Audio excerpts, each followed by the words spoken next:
Live statewide coverage on the North Dakota NBC Sports Network of the 2008 Dakota Bowl is brought to you by Farmers Union Insurance, North Dakota Propane Gas Association, North Dakota State Seed Department, Nodec Mutual Insurance, American Bank Center, Ag Country Farm Credit, Stop and Go, Seeds 2000, and PS Doors.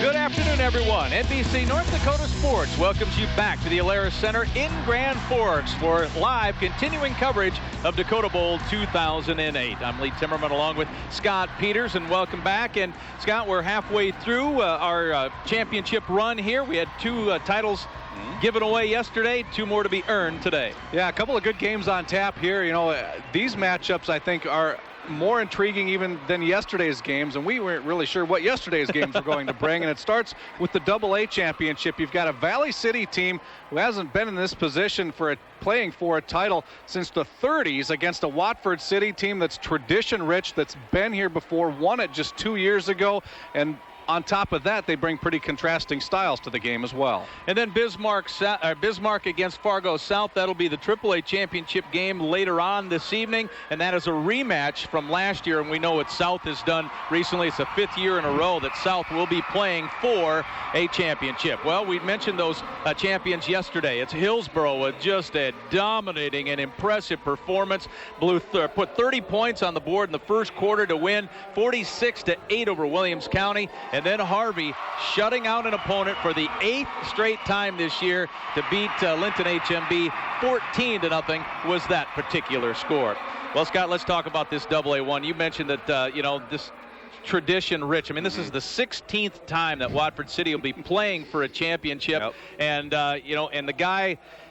he'll defer some of that credit, but I mean, Fred Fridley in 1972 became the head coach of Watford City, and just continues to put a good program. He's been doing it ever since. Yeah, I mean, you talk about titles back in the 70s when there was a 3-class system here in North Dakota. The mid-70s, mid-80s, won a number of titles through there. Like I said, just won 2 years ago, and he's been the one constant through that whole process as head coach. He's been at Watford City actually since 1969 as an assistant. So going on almost 40 years at that school. Well, here's a couple of things we want you to maybe pay attention to. The keys to the game of this AA championship contest. I loved what Scott Roehrig said. Sweep till they weep. That was his line. So that in a nutshell is what Valley City wants to do, and they will try to do, and defend a pass. Well, defend and pass just rolls right into the first thing under Watford City. Yeah, Kevin Sanford's the quarterback, and he is certainly a key for this offense, not only just through the air, but he's a dual threat quarterback. He can run the ball as well, over 500 yards on the ground, and that leads into the line below that. Experience up front. They'll have a lot of seniors up front on the offensive line and defensive line, some size up there, and some guys that really can move some bodies up there, and that will lead into a successful game for Watford City if those guys can get the job done up there. Well, a guy who has watched Watford City and knows a lot about the team this year is John Cole. John and Bill Halter are down on the field, and they will be there this afternoon with us. Let's go down now and get their thoughts in this AA game. All right, guys, thank you so much. Bill, I had an opportunity to see Watford City play both of their home playoff games. What impressed me the most was their defense. They came out right away, very aggressive, and took both clubs out. I expect them to do more the same this afternoon and look for Kevin Sanford to have another big contest. He is playing very, very well, and I saw some great quarterbacks this fall. Well, John, it's fun to see an underdog team make it to the state championship game. Everybody likes a Cinderella story, but there's nothing wrong with the two best teams in the state playing for the trophy. And that's what we've got in both of our matchups today. And in AA, who's going to debate that Watford City and Valley City are the top two teams in the class? And for the Highliners, it starts with the running game. They've been dominant. They haven't had to throw much this year because they've been so dominant. We'll see if Watford City can make them go to the passing game today. Well, Scott and LT, we don't want to take too much of your face time, so we'll get it back to you guys. Well, just to follow up a little bit on what Bill was talking about, don't want to throw too much. Mark Delorme has attempted 30 passes all year and connected on 14 of them. So that is not much passing on the entire season for Valley City. But yes, Valley City, a run-first team, and as those guys mentioned, a very good one, 11-0, ranked number 1 just a couple of years ago. Valley City was... well, it didn't get any worse than that. No. The Highliners didn't win a game a couple of years ago, 5 games last year, and now 11-0 coming into this particular contest with the number 1 ranking. Watford City in the poll every week and ended at number 3 and shut out a very good Devils Lake team last week, 28-0 in the semifinals, while Valley City shut out Hazen 35-0 in the semifinals. It's time for the presentation of colors and place your right and our hand national anthem. over your heart as the Grand Forks Junior ROTC presents the colors. The national anthem will be performed by Lexi Matson, a student at Red River High School. Please remain at attention until the colors have been retired.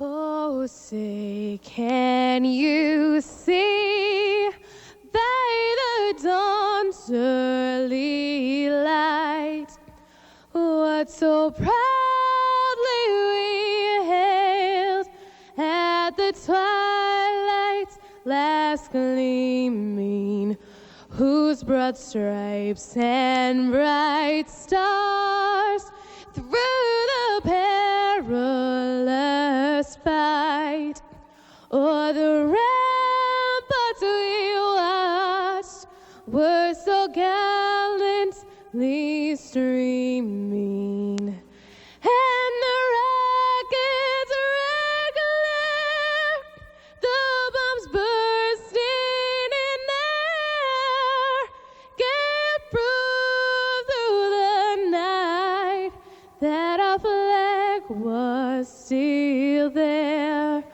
Oh, say does that star-spangled banner yet wave o'er the land of the free and the home of the brave.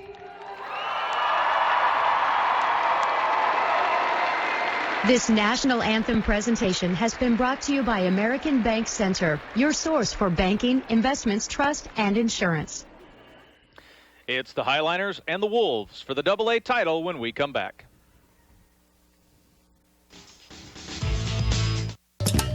When it's fun you're looking for, get away to the Mexican Village.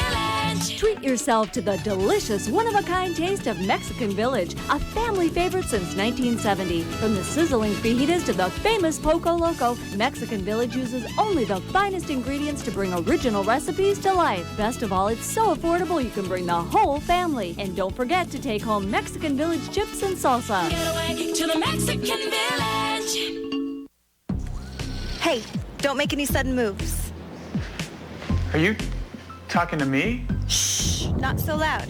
I'm with Cable One. Yeah, but I got a satellite dish. That's why I'm here. How's your picture in bad weather? Kind of hit and miss. So switch to Cable One. Great picture without the outages. Plus real live customer service. Sounds great. Ooh, I better get going. I better get Cable One.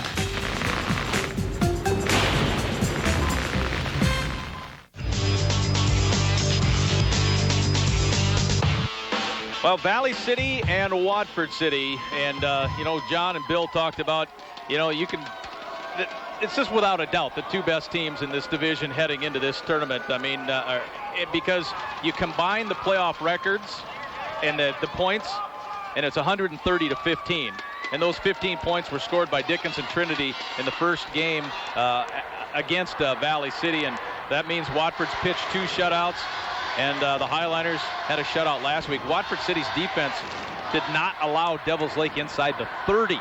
And that's the type of defensive performance that obviously the Wolves want again against a team that is an outstanding rushing team. Well, and consider that it's a Devils Lake team that beat Watford City earlier in the season. That was in Game 2. It was a 20-14 win.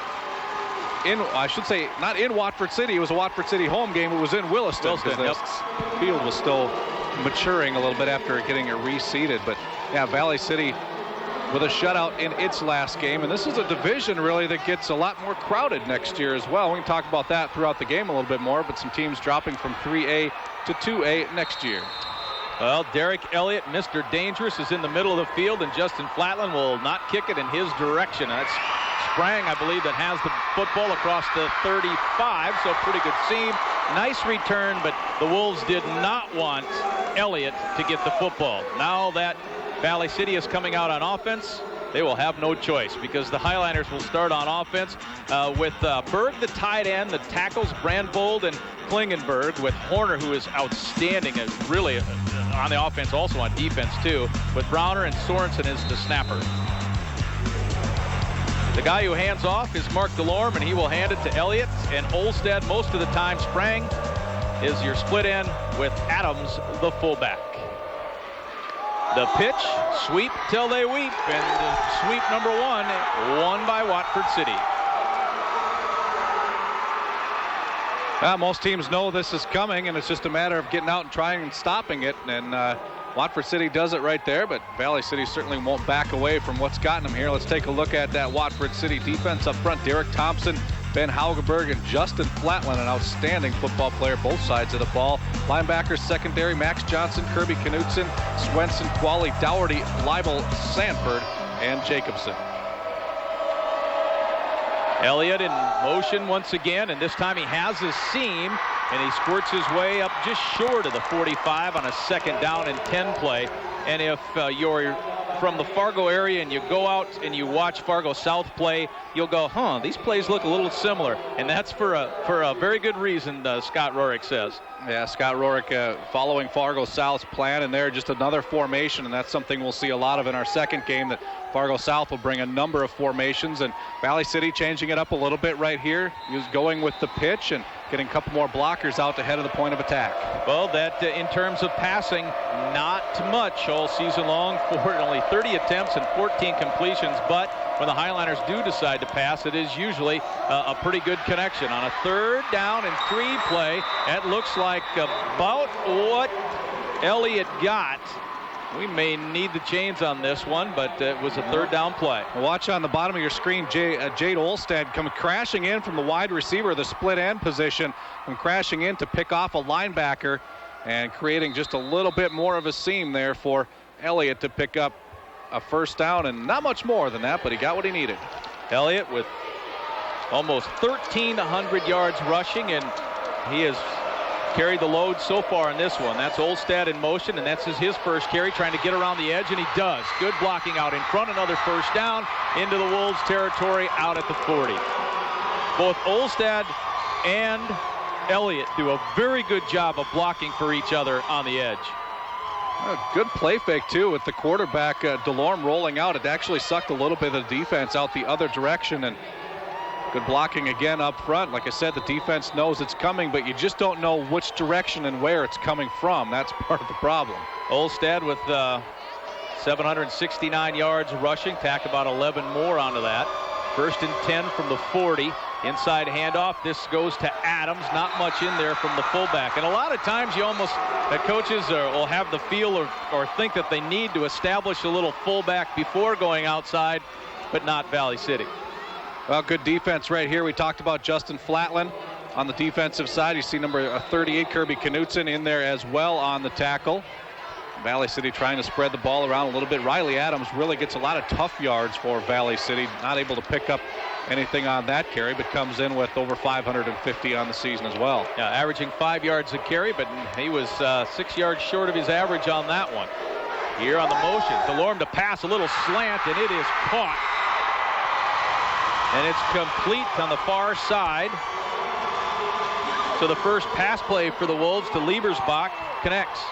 Well, it's a little similar to what we saw yesterday in Hillsborough. We talked about how they aren't going to pass very much, but what this does is it keeps the defense honest. You make your first pass attempt a completion and one that gets you a 1st down that gives the defense something else to think about if you come out and show that early in the game. 1st down at the 29, opening drive of the game. It's a AA championship contest. In motion is Elliott, the hand of the fullback, and Adams tried the right side again, and for the second time in a row, Watford City snuffed out the fullback run. I haven't found much success with that play so far today. We see Flatland number 88 getting blocked off the play. A couple other guys filling in. Jacob Qualley from his inside linebacker position, one of the first guys there for Watford City. This kind of 3-4, 3-5 look, depending on how you're going to count your outside linebacker, something that Coach Fridley and his defensive coaches went to about 3 years ago, and it's becoming a more popular defense throughout the state of North Dakota. Straight handoff, Elliott. Good seam on the far side. Bounces, spins, and picks up another first down to about the 17. Boy, you could really see that cutback lane open up for Elliott right early on in that play. You see number 55. It's Klingenberg from his tackle position, really getting the defensive end pushed out of the way and up the field, and that allowed a big hole for Elliott to pick up another first down. Derek Elliott, senior at 195 pounds, an all-state football player last year. Also a trackster, made the finals in the 100 and 200. Liebersbach is split to the left. Olstead will take the pitch, trying to find the seam, and he does.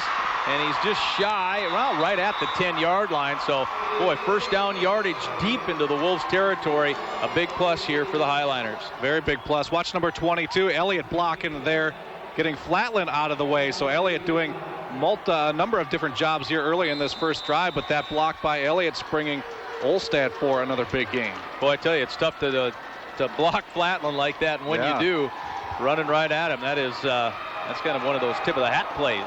Second down and 3. Hand off to Elliott. Big touchdown here right off the bat. Opening drive, a 10-yard touchdown scored by Derek Elliott, his 19th rushing touchdown of the season. And there's that speed of Valley City that was talked about and just displayed. Well, following what you were saying big, and there was a big hole, and the hole just never really closed up. Elliott able to get probably 7 yards downfield before getting touched. The blocking has just been outstanding in this first drive so far for Valley City.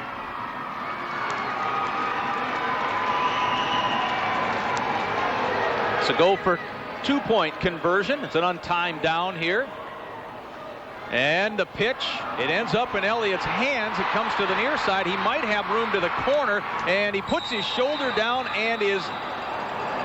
Yeah, the official fell down, so he never made it. So the 2-point conversion is no good, as Elliott got the ball. There was such good penetration on someone from the Wolves who got in there. DeLorme was unable to get the pitch, and Elliott almost makes it on the near side. I'll get a better look coming right at you here as Elliott tries to make something out of this broken play, just leaning in. It can't quite get across the line. Another look at the touchdown, and you probably get a good angle here and see a little bit better of what Elliott sees. You see the hole right up the middle, open up right there, and it's a good 5 yards downfield before Sanford can get a hand on him. By then it's too much because Elliott's got a full head of steam and some speed going. So.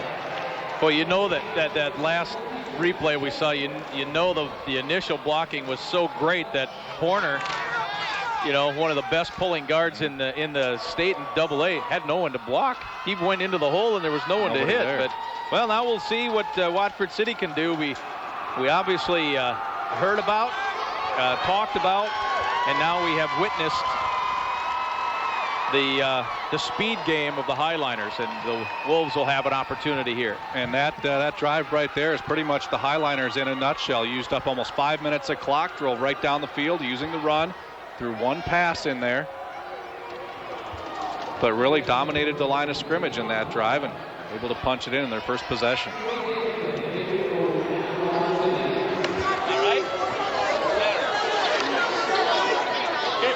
Elliott getting taped up to try to protect the skin around those elbows as much as possible. I believe that's Craig Klingenberg kicking it off. It's a high kick and a short kick taken by Watford City's Brenna, and not much room after he was able to catch that one.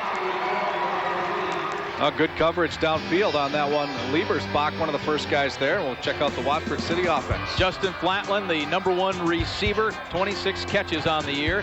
Haugeberg, Qualley on the left side with Aaron Foreman up front in the middle.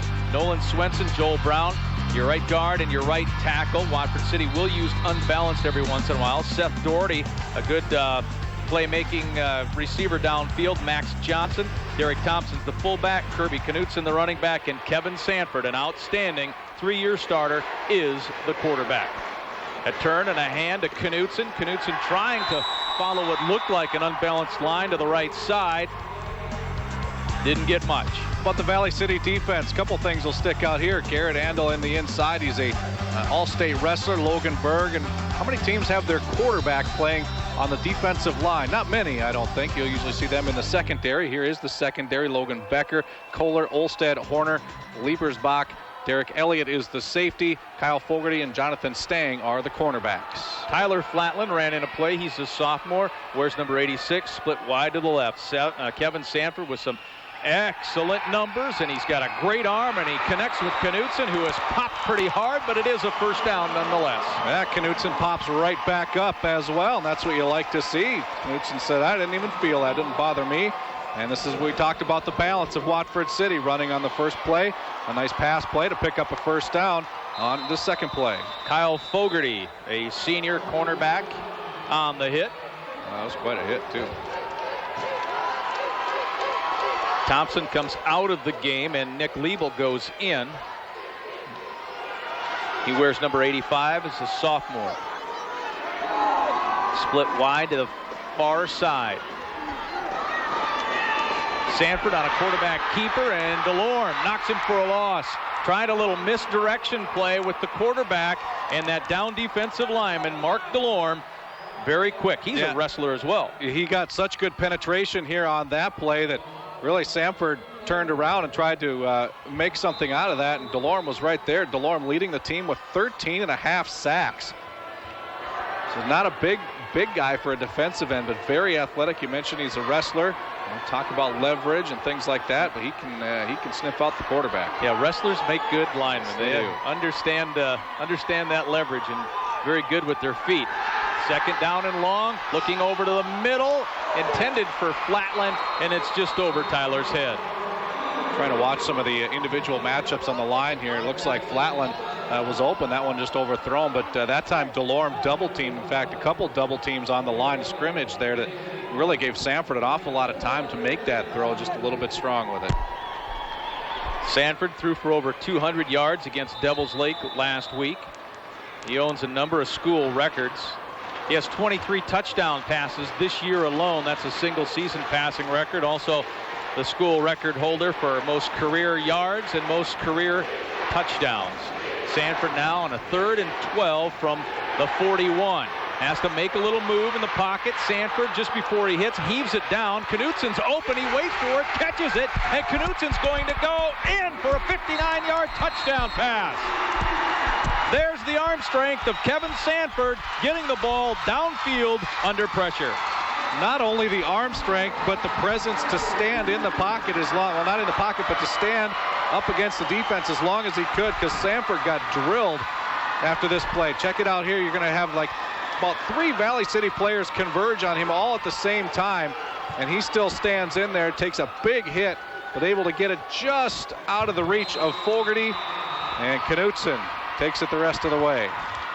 And Justin Flatland hits the upright. It squirts through, though, and that extra point, which is good, gives the Wolves a 7-6 lead. Both teams score on their opening drives. We'll be right back.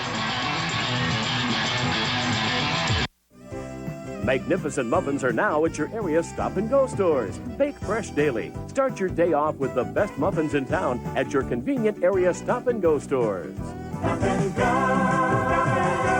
we're always there. Should I even ask? What? Floor's cold. No, it's not. Yes, it is. It's always cold in winter. 1, the family had a propane furnace installed. And 2, you're going to get hurt. No, I won't. Propane furnaces deliver 25 degrees warmer air than heat pumps and last up to 10 years longer. You okay? Fine. Wow, the floor is warm. For all-over comfort, choose clean, reliable propane at usepropane.com. Enjoy the convenience of delicious sandwiches at your area stop-and-go stores. Made fresh daily with the best buns in town. Choose from ham, turkey, roast beef, or club in 7-inch subs or rounds at your area stop-and-go stores. We're always there.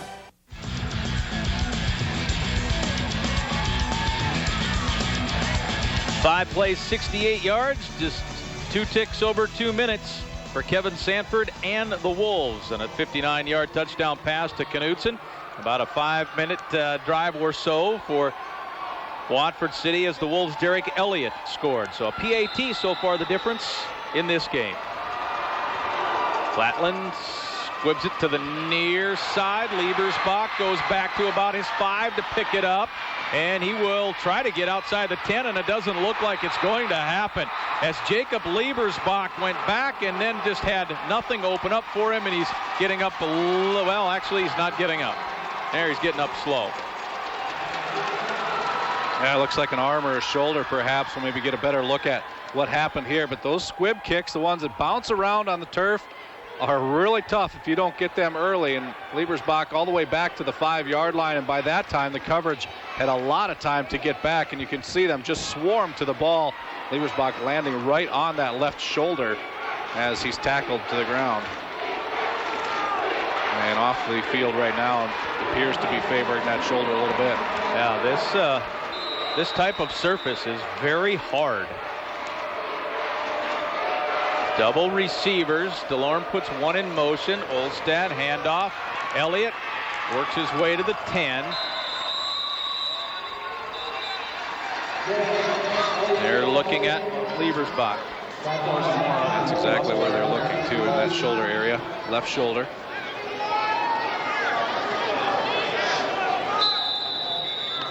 Well, a pickup of 2 on that first down run from Elliott. We talked yesterday about the importance of field position. That kickoff able to turn things over here in the favor of Watford City, but see if Valley City can dig out of this hole. Now they go to the bread and butter play, the sweep, and Elliott breaks it. Will he bust it? Big. Sanford makes him slow down just enough, but it's a gain all the way out to the 40, so almost a 30-yard run right there for Derek Elliott. Yeah, I thought the same thing, but you could tell that Sanford had the angle here, but check out the blocking, and this is, like you said, Lee, the bread and butter play. Look at the hole right there. And sprung open. Riley Adams, the fullback, clearing one of the guys out. Sanford's got the angle, so as long as he can slow him up, Elliott's not going to go for a touchdown, but still a very big gain for Valley City. Boy, Stephen Browner pulling guard. It's kind of Valley City's version of the counter tray. You get a couple of guys out in front. 1st and 10, call it the 40, so pickup was of 29 on the run. Olstad now will try to get the corner, and he does. So Olstad, first down and more, and a couple of big running plays, and Valley City is down to the Watford City 40, just like that. Well, this kind of offense, it's so fun just to watch the blocking and how things develop. And watching it here again, it seems like Nick Horner's out there all the time, and he's one of the guys up front clearing out someone. We don't see him there. There he is in the back of your screen, but he took out Flatland again, and they seem to be finding success running at Flatland and able to clear him out of the play. Back-to-back rushing plays, pick up, I believe, 49 yards. And the Highliners pitch it wide side. Elliott will cut it back up against the grain, still on his feet, churning, and picking up at looks like about a 9-yard gain. I guess they've answered that question of digging out of that hole back at the 7-yard line. But again, Adams, number 32, see him right there, almost pancaking his man, getting him to the turf. And you get that first guy out of the way and then let Elliott do some work, and you can see dancing around for a couple extra yards and an 8-yard gain on first down. Well, Fred Fridley, when I talked with him earlier this week, he said the backside discipline is going to be very important. And there, Elliott kind of exploited it just a little bit. 2nd down and 2. Handoff fumble. Handoff was not a clean one. Here comes the Wolves with it. It's Max Johnson. Max Johnson picks it up and heads the other way, and the Wolves have a defensive touchdown. The handoff didn't click. The ball hops to Johnson, and the Wolves score another TD.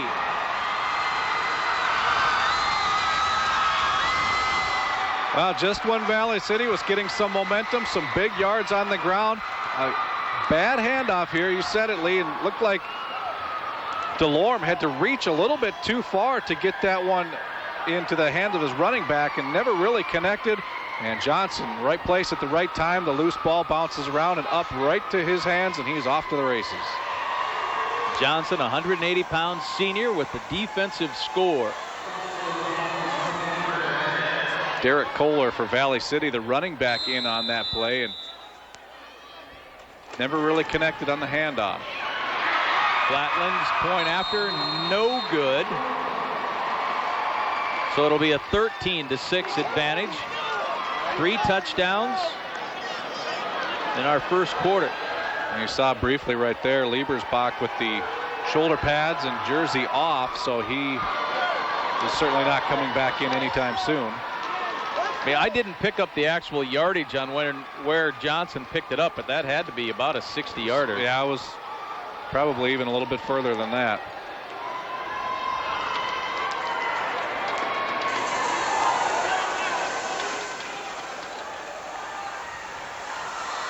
But each team missing a conversion after their touchdown, so it keeps it within strike for Valley City. 70-yard return. 70-yard return. So Max Johnson with a 70-yard return. And much to the delight of the Wolves fans, their team gets to kick off again.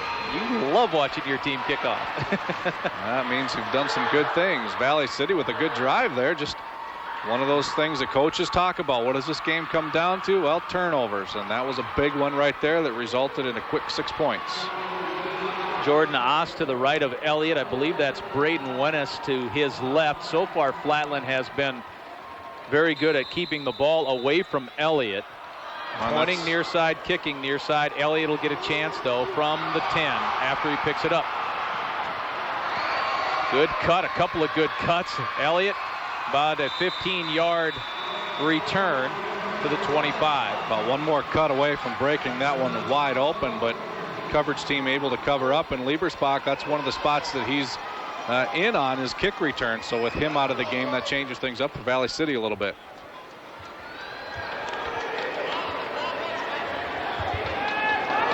See one cut there to get a Watford City player down on the ground, but good recovery. It's one thing to make a cut. It's another thing to speed up after you've done that. And, of course, Elliott very good at doing that. Brady Lund, though, with the presence of mind to come up off the turf and go make the tackle. Olstead with a handoff near side. Trips a little, but still on his feet to the 30. And, boy, on first down once again, there's Valley City picking up about 8 yards. Let's go down to Bill Halter. Bill. Jacob Liebersbach, who was injured on the kickoff return previous to this pass one, is out. Do not expect him to return. It is a shoulder injury. And again, number 44, Jacob Liebersbach, not expected to return. We see him right there taped up with the ice bag on the left shoulder. So some adjustments in that regard, as Scott was mentioning, the Highliners will have to make. Quarterback sneak on 2nd and 2, so the first down and a couple of more for Mark DeLorme. Not a play that Valley City runs too often, but good yardage right there, enough for a first down. And you know, you hear coaches say a lot, you know, the reason why we practiced in August is to get to this point, and that conditioning goes a long way to what Valley City tries to do, the sweep till we weep type of thing. They want to grind it out, and in the fourth quarter be just dominating at the line of scrimmage. And early on in this game, they are, and that's going to wear the Watford City defense as the game goes on. At least that's the game plan for Valley City. From the 38, Elliott hit at the 40, and then 3 more yards after that. I'm very impressed with the way Derek Elliott always seems to be heading forward. Going north to south, and that time with the defender on his back for a couple of yards as well. So we talked about the speed a little bit of Elliott, and you can see the strength that he has as well, able to carry that defender for about 3 yards downfield. As a team, Valley City this year averaged 6 yards a carry. That's an outstanding number as a team. Elliott himself, 7.5 yards per rushing attempt. And about 270 yards on the ground per game. 2nd down and 5. Here comes Olstead to the near side. He cuts it up, trips over a Wolf there, maybe playing some defense, and got back maybe to the line of scrimmage. Well, that time Watford City got some good penetration on the near side. You'll see a couple of players right there force that one inside maybe a little bit earlier than Olstead wanted to cut back. It looked like Derek Thompson who actually made him turn back in, and there's Derek right there, the 180-pound junior. 3rd and 5.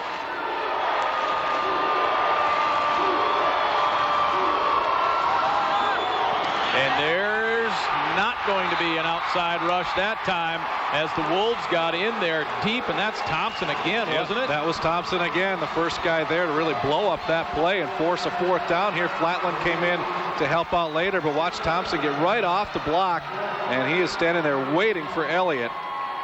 Elliott's got nowhere to go. He's got blockers out in front, but can't get to them as Thompson shut that one down. So the Wolves defense will force Elliott to go back in punt formation for the first time. Or is that Adams? Can't tell. 32. That's Adams. 32. Adams punting. Pretty good kick. Taken at the 24. Near side for Watford City, and pulled down is Nick Liebel. Here comes a flag. Pulled down awkwardly for a reason, huh? Yep. The whole Watford City bench jumped up wanting the flag, and the official came running in and obliged and saw that there's just an awkward way that he went down, and there's usually, like you said, a reason for that, Lee, but they'll discuss it a little bit here because I don't know if there was a single official on there that had a real good view of that.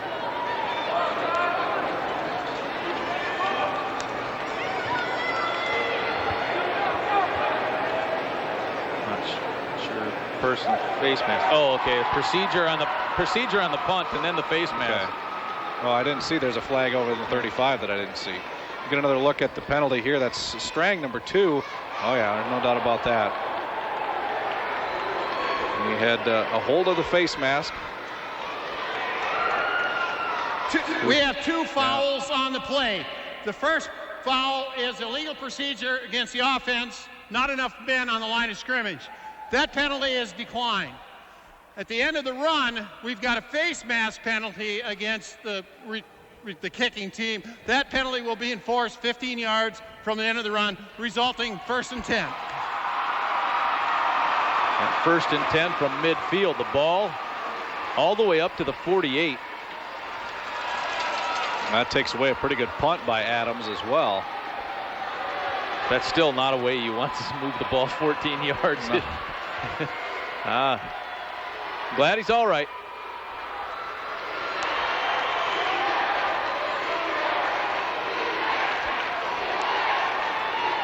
This is likely the last play of the first quarter. Yeah. And what 11 ticks left. What an eventful first quarter we have had. 13-6 with Watford City leading. Sanford hands to Knutson, working left side. Knutson across midfield, gain of about 3. And that will be quarter number 1.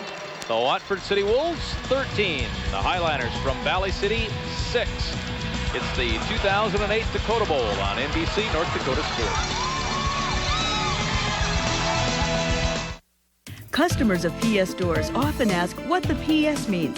If you're buying a new garage door to keep your house protected, your vehicle secure, and your family safe, then PS means protection and security.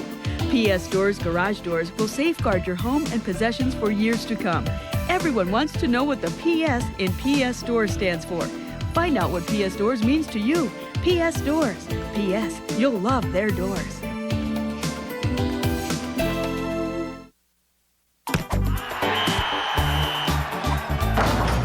At U.S. Bank, we support athletics, the arts, and anyone with a dream. Support that's not just about money. It's about investing our time and our care to make the most of the places we call home. That's the power of U.S. Bank. 5-star service guaranteed. Well, neither team really had to go very far to flip the field because the ball is on the Valley City 49-yard line as we begin our second quarter. Fargo South and Bismarck High will play for the AAA championship. Oh, about 20-30 minutes after the conclusion of this one. This is our AA title game. Sanford with 3 receivers. Johnson, who picked up the ball on that fumble and scored, is in the slot to the high side. Thompson coming to the near side, and the Wolves ran out of time. I think they were asking for a timeout, too. I don't know that if they grant. Oh, apparently not.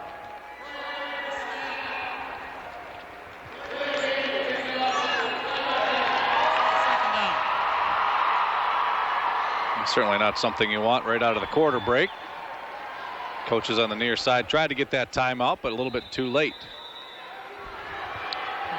That'll make it 2nd and 12. Looks like the same play. Thompson again near side to balance, 2 receivers on each side. Sanford looking to try to get it to the middle, and he did. It was tipped by Doherty, almost caught by Flatland. Flatland almost came up with that one, but some defenders behind him almost came up with an interception as well. Good pressure here as Sampson gets pressured out of the pocket. The tip there, and I guess that one fell a little more harmlessly away than it looked initially. There's a couple of receivers there. Seth Doherty actually almost had a better shot at that one. 3rd and 12.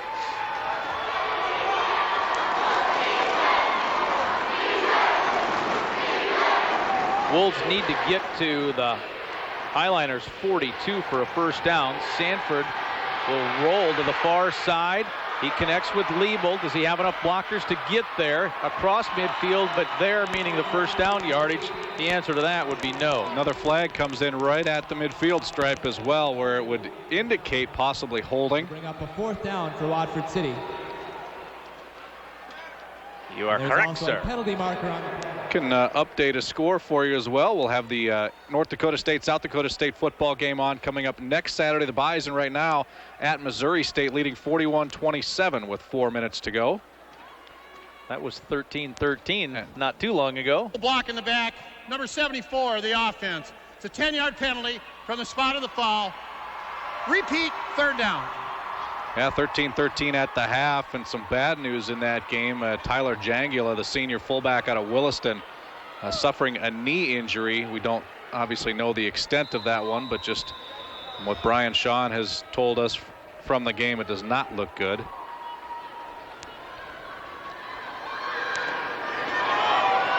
Well, the penalty will make it 3rd down and 18.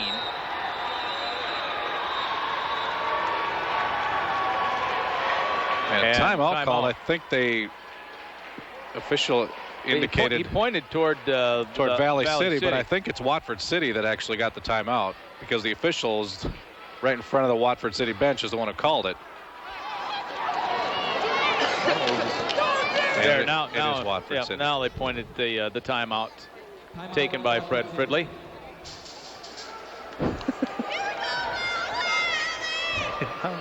I know there's good lighting in here, but is the lighting that good?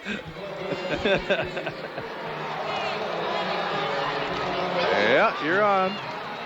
Everything you see at home is also being broadcast on the 2 jumbotrons here at the Alaris. Well, Fred Fridley called that timeout. Fred retired in 1998 from his full-time job. Obviously, still loves the football, continues that, coaches football in the fall, plays golf all summer, and then all winter he basically spends time driving to college women's basketball games because his son Guy Fridley is the head women's coach at Dickinson State, and his son Fred is the head coach at the University of Mary. 3rd and 18 with Doherty in motion, 3 receivers to the high side, and that's where Sanford will want to go, and he connects with Knutson, and that's a first down. Well, right there, you just see the strength that Knutson got up and is right back down again, so injured on the play. But you see the arm strength that Sanford has. He really needed to zip this pass in there, and that's exactly what he does, getting Knutson on a deep slant. Didn't quite see what the injury might be. Maybe we'll get a look at it on this replay, but he's holding his left leg. I can't really tell. It was just kind of planted when he got hit and spun a little bit, and it's a 23-yard pickup on this play. And you're right, Scott, Sanford's ball looks very good in the air. Well, 1,348 yards coming into this game through the air for Kevin Sanford. And that's Kirby Knutson, the individual that Coach Fridley said is probably our most improved player this year. Kirby's a senior, 160-pounder, leading rusher. In terms of yardage, the third leading receiver in yards, second in number of catches. Looks like he might be okay. You know, a lot of these names might be familiar to people other parts of the state. Watford City in the State B basketball tournament just last spring in March. A number of players here today were a part of that team.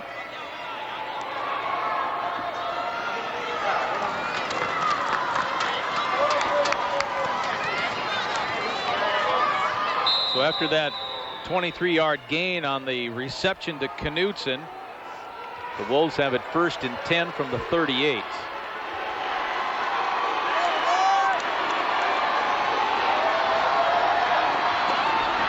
The linebacker sneaking up and under heavy pressure.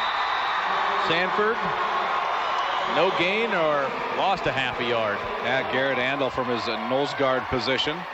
When we talk about being an all-state wrestler again, you see him just fighting through there and getting in the backfield before Sanford really has a chance to go anywhere. Loss of 1 on that play. Yeah, Valley City's defensive numbers are, well, you talked a little bit about DeLorme having 13.5 sacks. Well, as a team, Valley City with 39 sacks coming into this and 86 tackles for loss. Well, there's a tackle for loss. That's not an easy thing to do in football. And shooting the gap that time. The Highliners made it a 2nd and 11.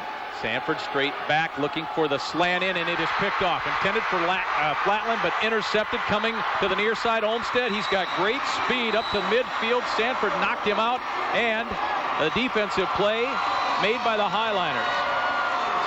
Olmstead from his linebacker position just dropped into coverage here, and he was they had help underneath with Olmstead over the top with Strang, and it's Olmstead that just drops back deep and picks it off. Look at the last second, sniffed out that play beautifully, and a big return has Valley City in business on the other side of midfield, and Sanford having to come over and give Olmstead a shot to end that play.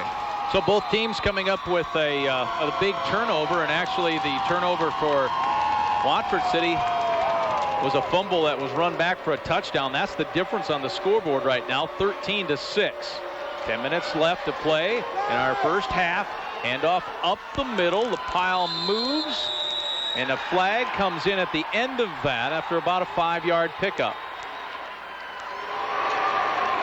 Kirby Knutson also coming back onto the field. Don't forget, he's an outstanding linebacker for this Watford City team.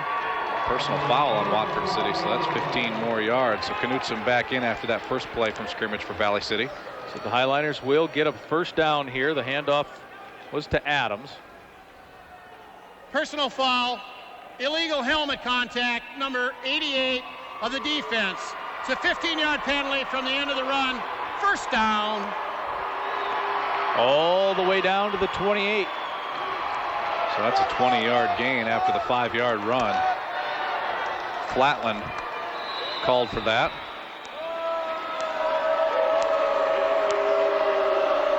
Elliott in motion. That's who DeLorme gives to. Elliott will bounce it outside. Not much there, though. Johnson, among others, making the tackle. Did gain a few to the 25. Watford City did a good job of stringing that one out. Not giving any cutback lanes for Elliott. You see Qualley, number 54. He was able to get out there, as was Johnson, like you said. Nick Leibel as well, the sophomore, helping extend that play and shutting down the lanes for Elliott. 2nd down and 7. Olmstead near side, no gain. Well, when the Wolves can just string just a little bit along the line of scrimmage, the play gets shut down. Yeah, doing a much better job these last couple of plays and sniffing these out. Derek Thompson coming all the way down the line of scrimmage from his nose tackle position. Number 20 right here, the first guy there. Able to help out. Nolan Swenson comes over. The two of them make this one a 3rd and long. Jonathan Strang ran the play in from Scott Rorick's sideline, and he will come wide to the near side. And a delay of game should be, yep, there it is. The play clock was at 0, and then a couple of more ticks before the flag came, but Highliners took too long. Dead ball, delay of game, it's the offense, number 12, 5-yard penalty, still 3rd down. That makes things a little bit more interesting here. Instead of a 3rd and 7, now you're looking at a 3rd and 12, and a much tougher down to try to pick up a first. They need to get to the 18-yard line. Out with the ball sitting at the 30. Receivers split wide on each side. That's House going in for into motion, and we have a little offside, I think, coming against the Wolves. Yeah, I think you're right. Some movement up front. Looks like Watford City jumped a little bit. Snap, false start on the offense, number 55. They were enticed into jumping. Still 3rd down.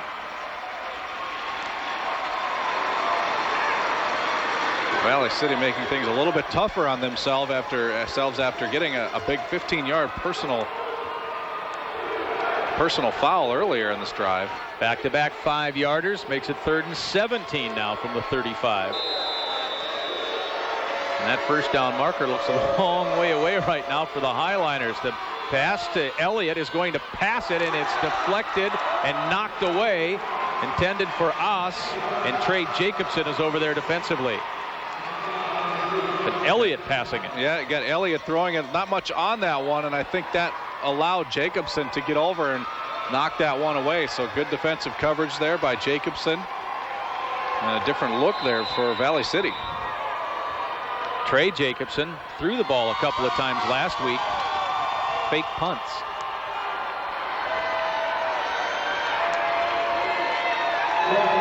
So we'll see if he goes into punt formation sometime today.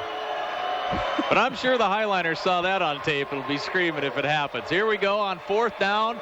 It's 4th and 17. Direct snap to Elliott again. He will pass it again. Floated high, and that is just knocked down. Nice defensive play there by Doherty. Does him no good to intercept it right there because you'd have gave up about 20 yards. Very smart play, and that's basically, you know, what that was almost a punt attempt there for Valley City. It just kind of floated up there. But right, Doherty with the presence of mind to, your first instinct is you want to go up and grab that one, but he's got the presence of mind to knock that down because he knows it doesn't do any good to pick that off and fall down at the 12-yard line because you would have lost better than 20 yards on that play. It's one of those types of plays you expect from a coach's son.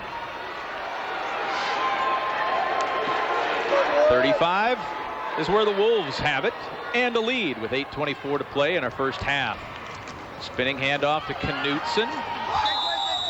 Gained maybe 2.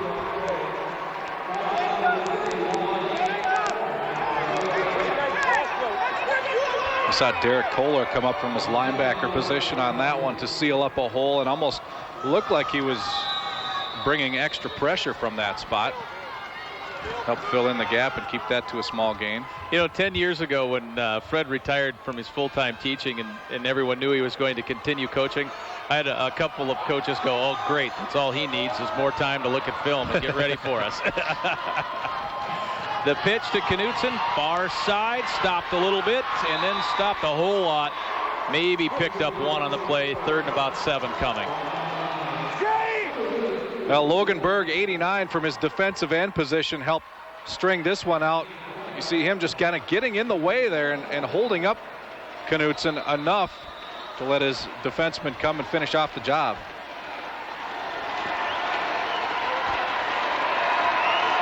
So Valley has Watford in a 3rd and long, 3rd and 7. Sanford on a 3-step will fire right side. Strang, no, it is, he's down. It's an interception, though. Fogarty picked it off, but his knee hit the turf. Boy, he jumped that beautifully. Yep, they've been able to pick off a couple of passes now in a row, and they're starting to sniff it out, it looks like. Sanford continues to look just in that one direction. And Fogarty with the knee down, you see right there. He wanted to take off because he had a lot of real estate in front of him, but the knee down keeps the ball just on the other side of the 50-yard line. But back-to-back pass attempts now. Some pretty good coverage for Valley City, and they're resulting in interceptions on both.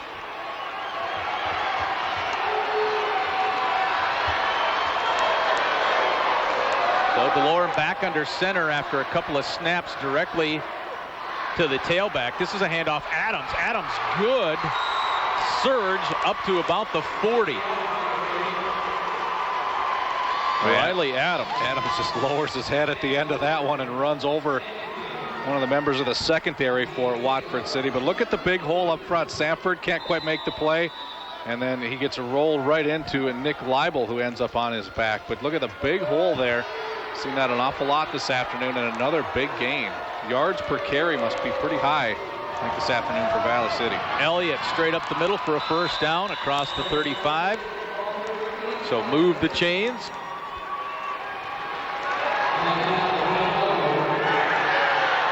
Derek Elliott. You name a sport and name a season, and he's probably involved with it. A 4-sport athlete in Valley City during the school year. Football, basketball, track, and then baseball in the summer.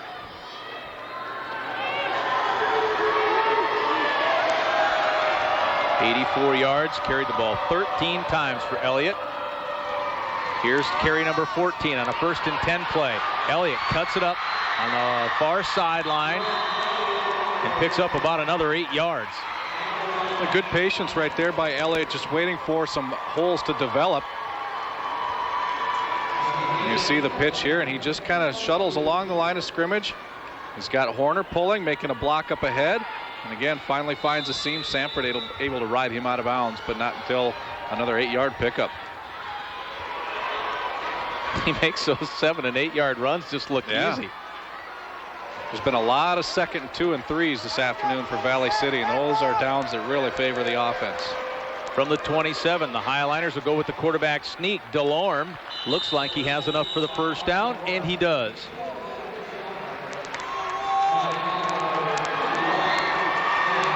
Must be something DeLorme is seeing in the gaps between the nose guard and the defensive tackle, that on these he's picked it up a couple of times on 3rd and 3 or so. Yeah, they haven't been just 1-yard gains. They've been 3-4 yard gains a couple times that he's done that.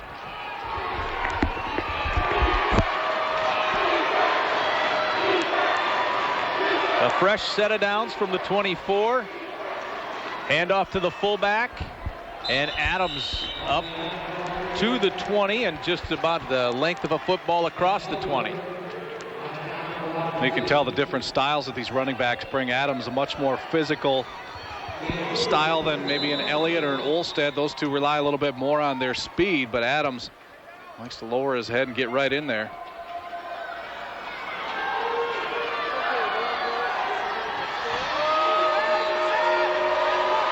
They'll give him 4, 2nd and 6.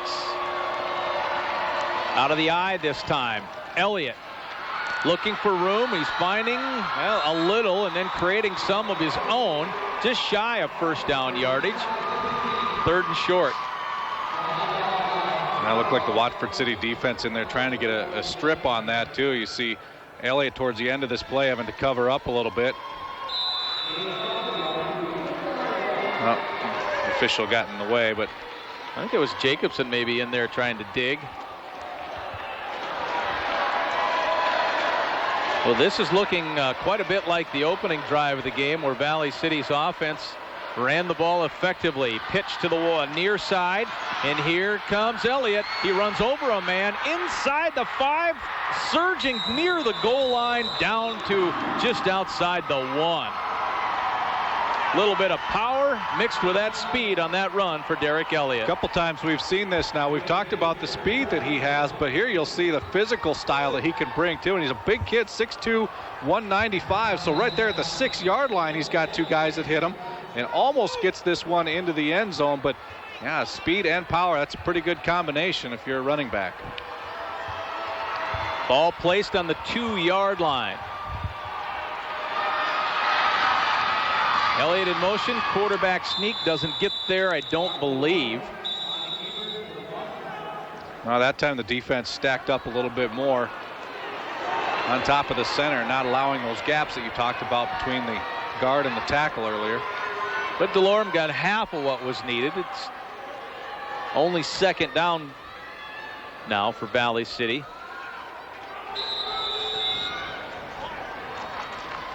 Highliners trying to make up for a fumble that turned into a touchdown, at least on the scoreboard anyway.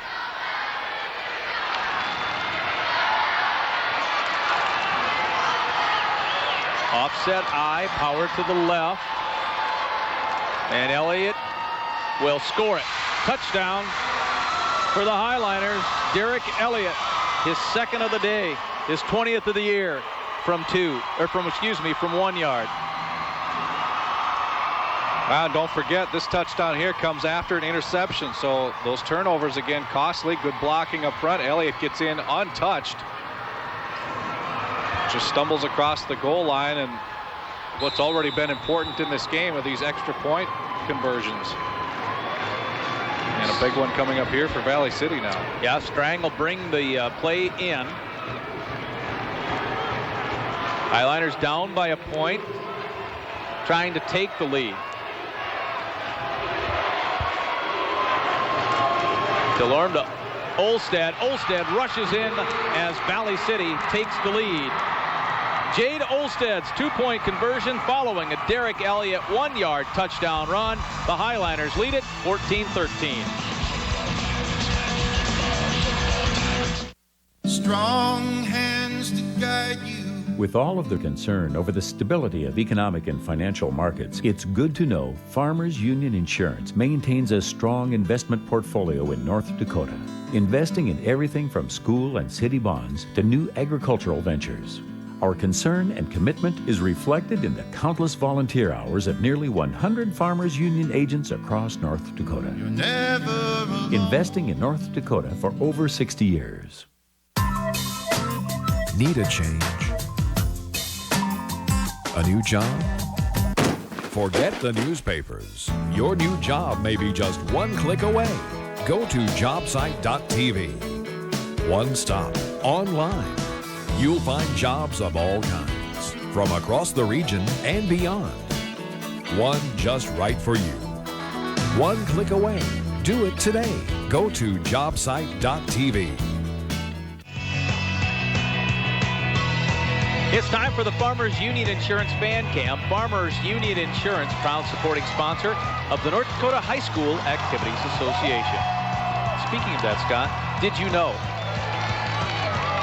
that the telecast of these tournament games has been authorized by a special arrangement with the Board of Directors of the North Dakota High School Activities Association? Yes, you did know. Yes, I did. Excellent. Well, the Wolves will have about 3 minutes left before the halftime break. Trey Jacobson on the return to the 30, and he flies into the air to the across the 35. Looks like he just heaved himself into the air. Well, those guys that do the returns, they got to be a fearless bunch when they catch that ball and look up and see a number of guys running at you. But really, here's been the key so far in this game for Valley City has been the turnovers. A couple of interceptions the last two Watford City possessions. One resulting in a touchdown that we just saw there. The other one did not, but those turnovers are big. Sanford from the 35 will run it. Quarterback run for a gain of a couple. Looks like they just tried to get Sanford kind of on a QB sweep. I tell you, Valley's just team speed. They're so fast, it's tough to get to the edge on them.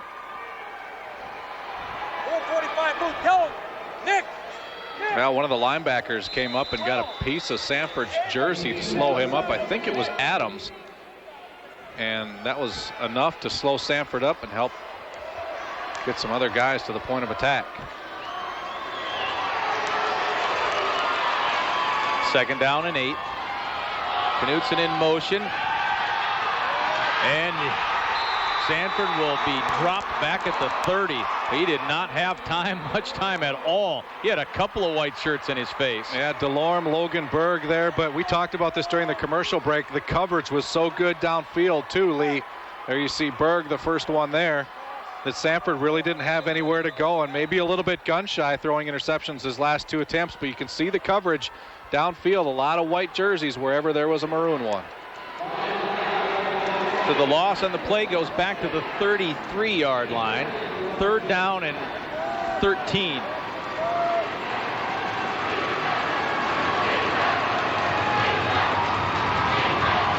Knutson on a reverse to Jacobson. He's going to look to pass on it. Jacobson cannot get it downfield. And once again, it's the defense for Valley City just all over the place. I think that's Jordan Thompson back there. He wasn't fooled. Well, one of the guys up front, Nick Horner, came in with the blitz from the linebacker position to kind of disrupt that play, but then you see the speed. Again, these guys able to run down able to run down Jacobson. That was Thompson, you're right, Lee. The speed, and Jacobson got out in the flat, and there was nobody else out there, but again, nobody to throw to downfield either. There was a timeout taken on 4th and long. And with the clock sitting on the top of your screen there at 1:34, you would assume that it was a Valley timeout. Yes, it was. They just changed it, yep. And Elliott will go back to receive the punt.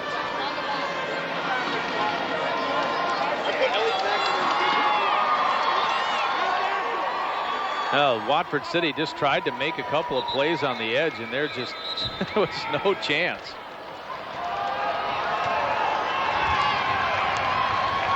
Valley City with 2 timeouts left, and will get the ball, you would think, in relatively decent field position. Sean Fullwider's the punter. Sanford, the quarterback, is the long snapper. Line drive.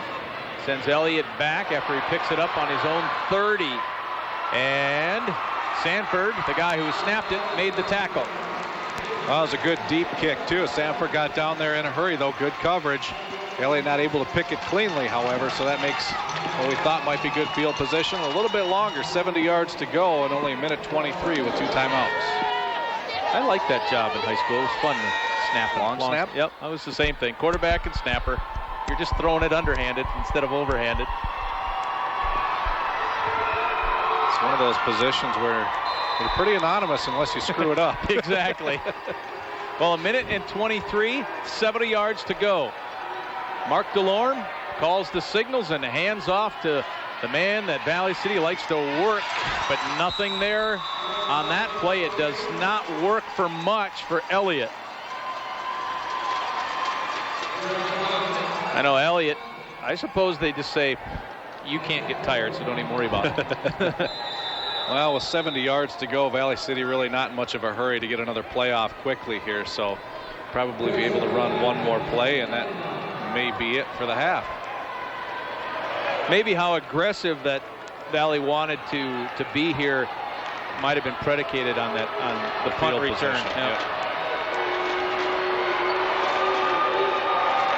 The Adams, the fullback, across the 35 up to about the 37-yard line.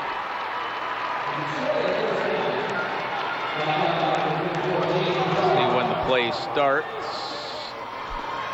And the Highliners do not have to snap it if they do not want to.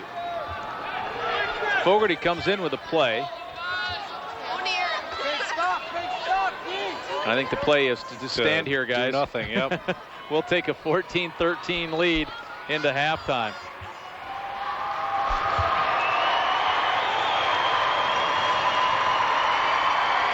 So Watford City has an offensive touchdown and a defensive touchdown.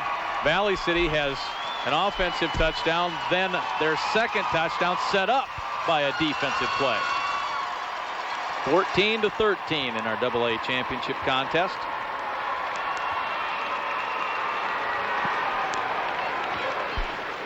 Highliners 11-0. The Wolves 10-1. Let's go to Bill now. Bill. Yeah, guys, here with head coach Scott Rorick. And coach, we're pretty close on the scoreboard, but it's been your team that has imposed its will on this game. Talk about what you've liked from your team in the first half. Well, I like how we're able to still run the football and do what we do best. Gave up a big play, kind of out of position, and, on the other side of the ball, when we fumbled the football, it's things that we were really hurting ourselves, and we thought we played a pretty good half other than those two things. Yeah, now Coach Fridley will go to the locker room. He'll make some changes. Is there anything that you need to change going into the second half? I don't see why we need to. I think we're doing exactly what we need to do from our point of view. It's just that we've got to make sure that we secure the football and don't get out of position. And finally, is Elliott going to hold up okay? I hope so. He's the horse, and we got to ride him. That's what we're here for. Good job, Coach. Thank you. Coach Scott Rourke, back to you guys. Yep. Derek, remember, you can't get tired.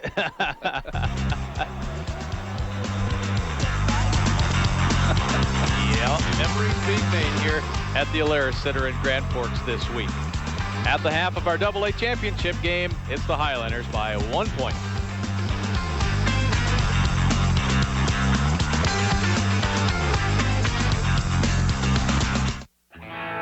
Easy. Not a lot of easy around here. So my dad, Daryl, and I plant Seeds 2000 with stacked sunflower and cordon technology and genetics for our northern growing conditions. It's actually made farming easier. Like when I look at my yield monitor, sure is easy to smile. Seeds 2000. Technology in your seed.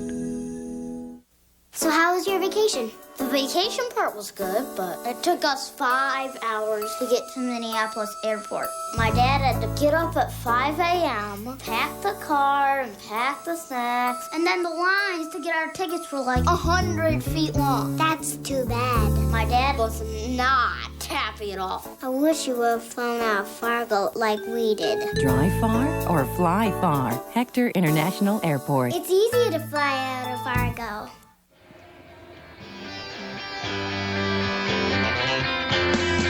This halftime report is brought to you by Nodak Mutual Insurance, proud supporter of North Dakota Athletics. Of our AA game, it started with both offenses doing what they wanted. Each team scored on its first drive, and then defense kind of got into the mix late in that first quarter, and throughout the course of the second quarter, 14-13 right now, Valley City with the lead. And they just for kicks from Valley City.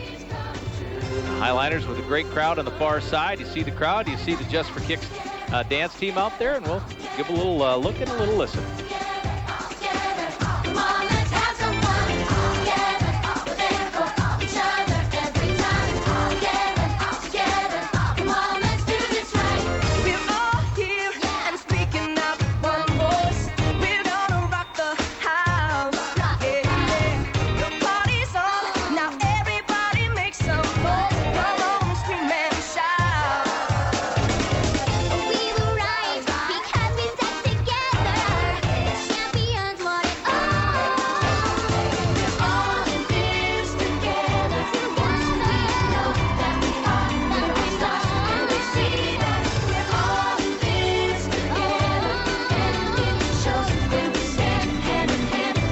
Career filled with memories, but we'll never forget the Hazen game this year.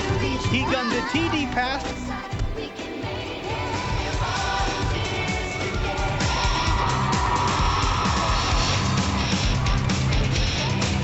Just for Kicks from Valley City on the Nodak Mutual Insurance halftime report. We'll be right back to Grand Forks. We know snapshots are fun, but for memories that will last from generation to generation, come to Alan Ross Photography. Our professional staff will give you the personal attention to detail that will create your picture-perfect look every time, any event in your life, or just for fun. Alan Ross Photography can make your experience enriching and fun.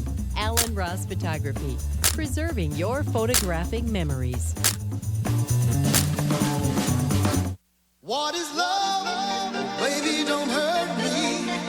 Don't hurt me no more.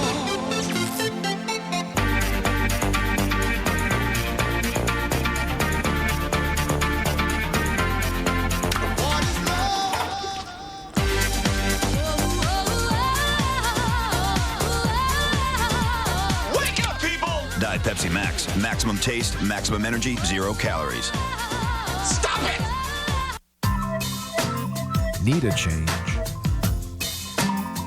A new job?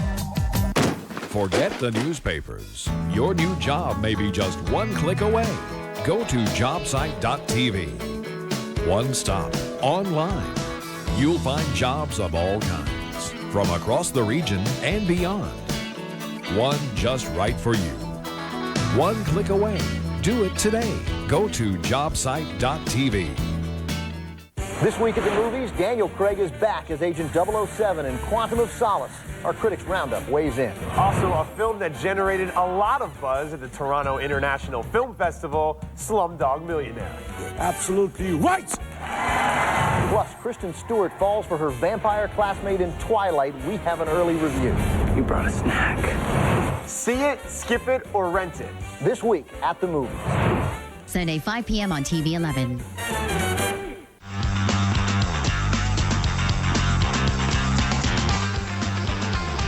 Our AA game where Valley City and Watford City are played through the first 2 quarters to just 1 point difference on the scoreboard. The Highliners lead that.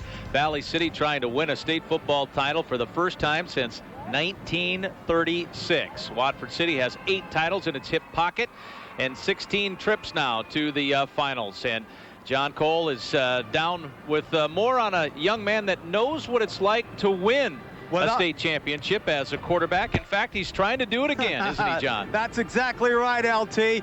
He's one of the reasons Watford City was able to get back to this championship game, and he has put together one outstanding senior season for the Watford City Wolves. As a sophomore, Kevin Sanford led Watford City to their 8th state title. As a junior, another trip to the playoffs and all-state recognition. And this year as a senior, he fired 23 TD passes, but most important, guided Watford City back to the AA championship game. Well, his leadership is number one. Anytime you have a player at his caliber, his leadership is counted on more than anything. He has the skills. Now he has to instill that as leadership and working hard in practice every day, coming out with a great attitude, and he's done that, and that's what I most admire about him. So creative. Yes, he is, and he can do some things that sometimes you're not really ready to see, and he can scramble and make some big plays for us, and he'll hang on to the ball and just he won't go to the secondary or third receiver. He'll try to find the guy that's open. Well, just experience makes you better, you know. Just more experience every year, and just, I don't know, getting to play makes you better, I guess. What do you love about playing football and playing quarterback at Watford? Oh, it's just the atmosphere. Everything's just awesome. Just everybody here loves to play, and everybody wants to play every day, and it's just fun every day. He's had a career filled with memories, but we'll never forget the Hazen game this year. He gunned a TD pass to Seth Doherty on the last play of the game to win it. And that was about the funnest game you could ever imagine. We just came out hard in the second half and never gave up. Everybody on our team played as hard as they could the whole second half and just came out with a win at the end. All right, he'd like to have one more big memory, and that would be coming up with a state title. Let's take a timeout on the North Dakota NBC Sports Network.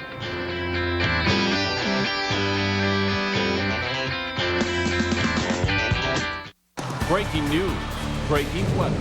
Valley News Live gives you instant coverage wherever you are, at home, in the office, and on the go. Because when it's happening where you live, you need it right now. Valley News Live on KVLY TV 11. Did you know that nearly 80% of North Dakota's high school students participate in extracurricular activities? These students offer much to their local communities. I'm Odine Olson, inviting you to support the youth in your area. Invest in your valley. Did you know that the cost of living in Grand Forks is 10% less than the national average? I'm Hal Gershman. Our local and regional economy beats the national averages in many categories. We have such a positive story to tell. Please invest in your valley. Valley News Live, your news, your team. And now, Emmy winner for live special event coverage of the 136 Soldiers Homecoming in Moorhead. News from where you live and coverage of the stories that matter to you.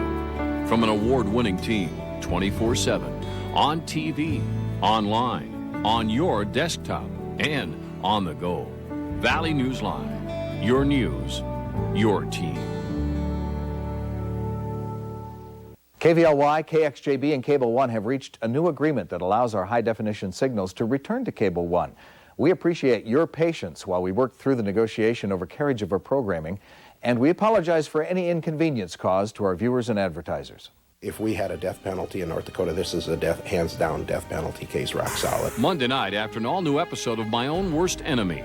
2 murders, a life sentence, and now freedom? After 40 years in prison, he'll be released. I'm ready to go now.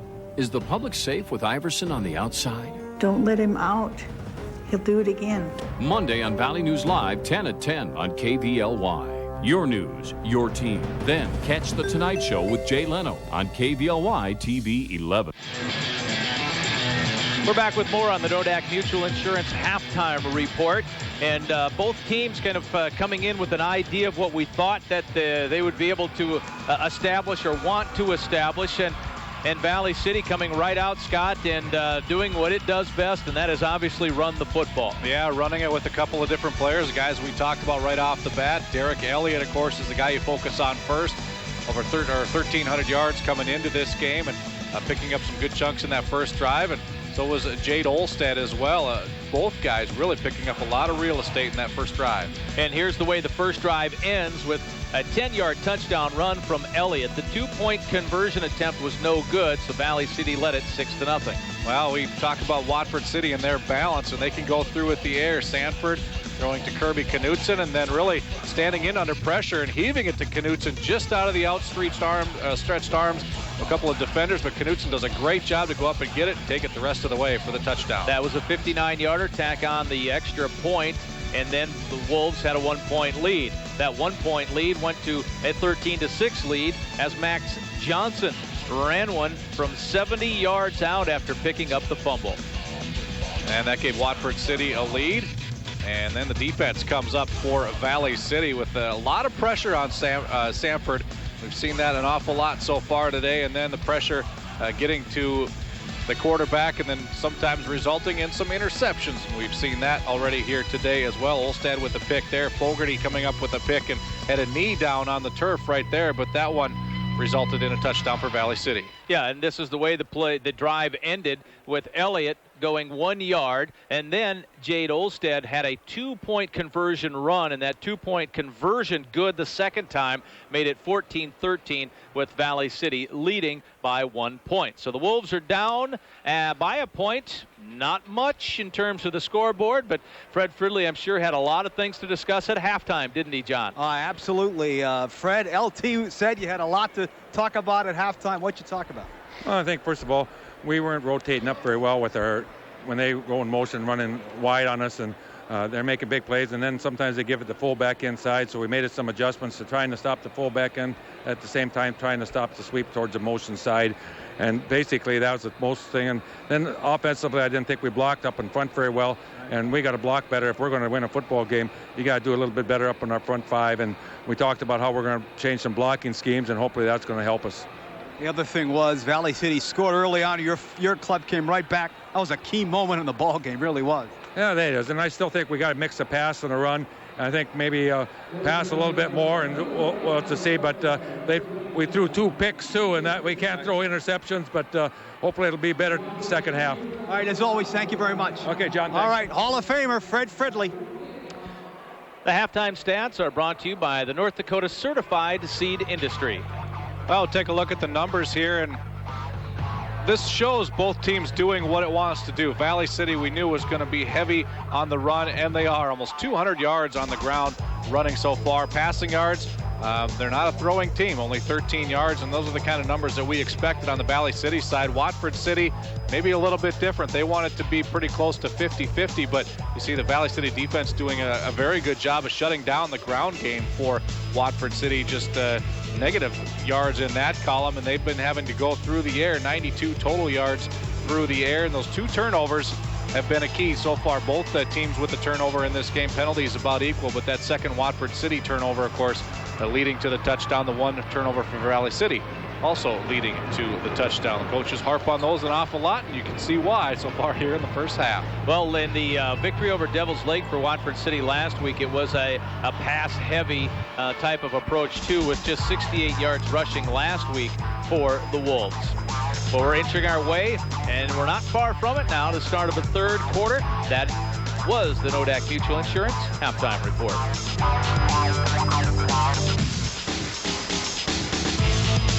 Ah, that new car soup smell. Savor the perfect ingredients. Lots of local dealers fully stocked. All the new makes and models, whatever you're looking for. Stir in local deals, new and used. Season with current rebates and incentives. Top with today's specials. That's some great soup. Buy, research, smell. Carsoup.com. With great dealers like these, it's easy to find the best deals and the largest selection of local vehicles in the soup. Carsoup.com. Visit Carsoup at valleynewslive.com. Monday, NBC is all new and red hot. Hi-oh. First, to save one girl, Chuck will betray the other. Chuck, freeze! Don't move. Then on Heroes. It's coming. An eclipse gave them their powers. So what will it mean when it happens again? There's no escape. And on My Own Worst Enemy. His entire life is one big secret, but what's his wife hiding? Is Angie a spy? Chuck, Heroes, and My Own Worst Enemy. All new Monday on NBC. There's a look at Kevin Sanford as he comes over to the sideline. The captains, some of the captains anyway, will head out to midfield as Watford City won the toss, and so you would obviously assume that the Wolves will take the football here to start our second half.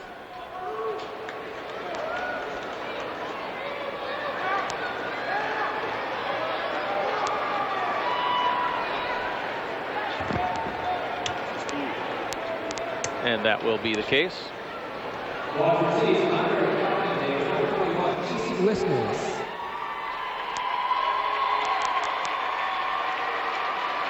So the Highliners kicking unit will come out. Well, I'd imagine for Watford City, one of the things that they talked about in the locker room at halftime was reestablishing a ground game and trying to get something going there. We saw the stats at the half, just -2 yards on the ground, having to go through the air with Kevin Sanford, the quarterback, an awful lot in that first half. And if you can get a ground attack, boy, that sure makes that passing game go a little bit more smooth. And I'm sure that that's going to be a main focus here on this first drive for Watford City in the second half. Matt Gurton will put the tee on the 40-yard line. Scott Rourke in his second year as the head coach at Valley City. It's his first head coaching job, but Scott's been in the program for well over a decade. Gurton's a sophomore.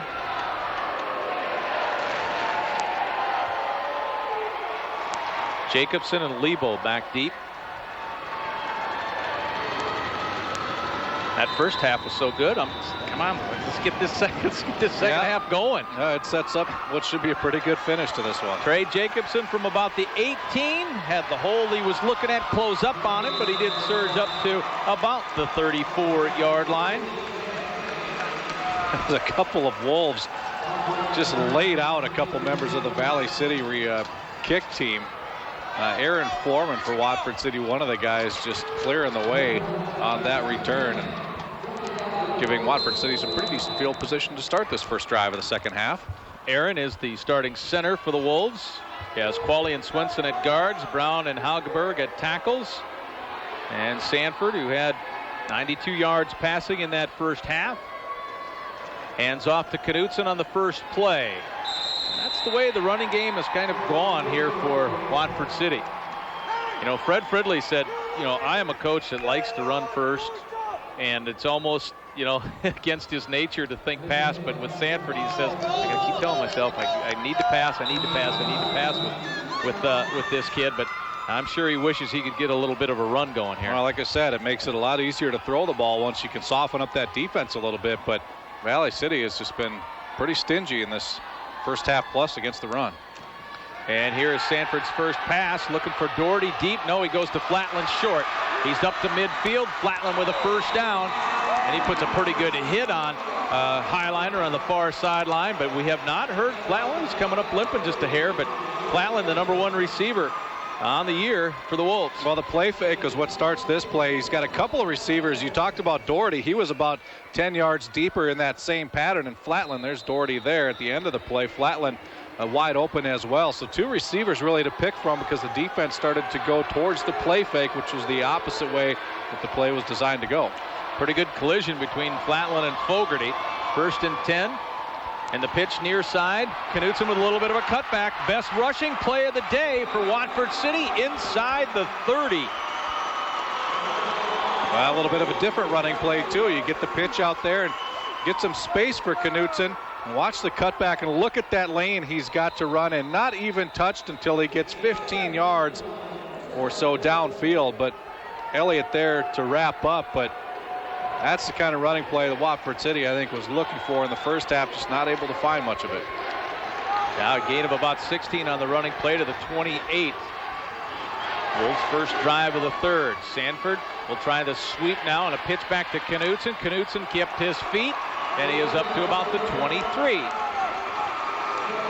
That's plays like that. They're going to pay dividends as this half winds along. Another big pickup for Knutson. Another toss pitch and able to just kind of find which lane is going to work for him. Doing some blockers out in front and following them for another nice pickup. Derek Thompson, one of the guys leading the way for the Wolves. 2nd and a short 6 yards from the 23. Straight ahead, Knutson bulls his way across the 20.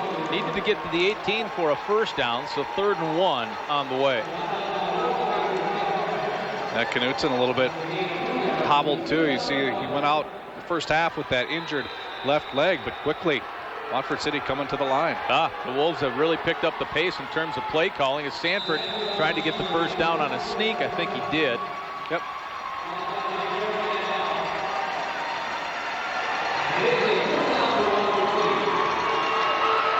Yeah, you're right. The pace of this has really picked up. The little spring in the step of the Wolves as they come out with a very good opening drive here to the second half.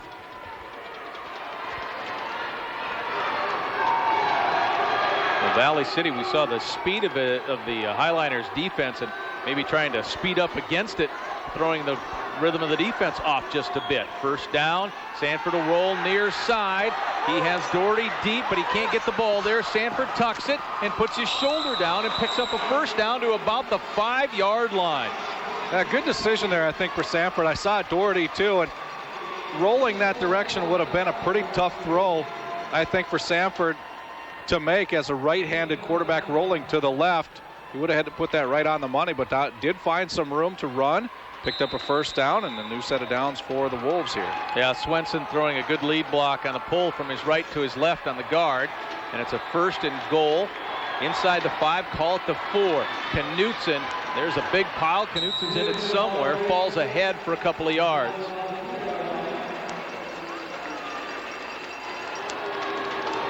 Wolves trying to take the lead back.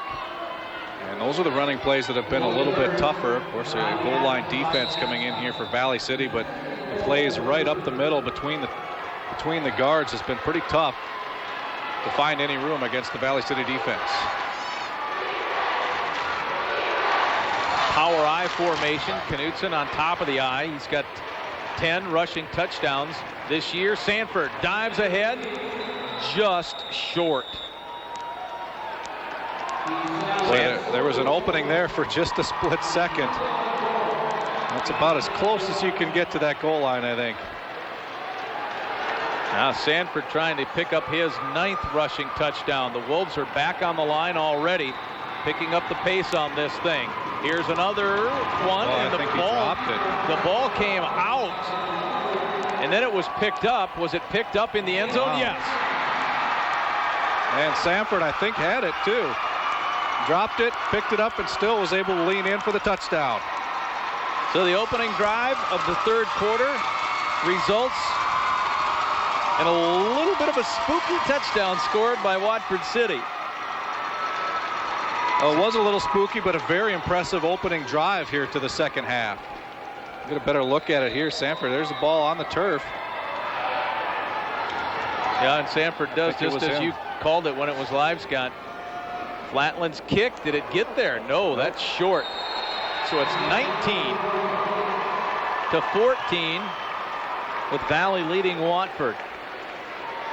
And those are the things that are going to drive coaches crazy, because they always seem to come back and haunt you at the end of the game. We'll see if that's the case here. Watford City still with a 5-point lead, but both teams failing on a couple of tries here this afternoon on their extra point conversions. The first touchdown of the game for Valley City did not convert on a 2-point conversion, and a couple of extra point kicks here for Watford City. But the touchdown drive, 19-14, Watford taking the lead, and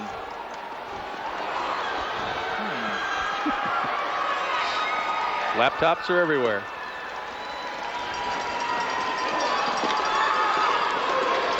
Well, very good drive on the opening attempt here in the second half, I think, for Watford City to establish a ground attack like we talked about at the half. Help open up that pass a little bit later, but really able to establish some sort of momentum here, which they were not able to do in the first half.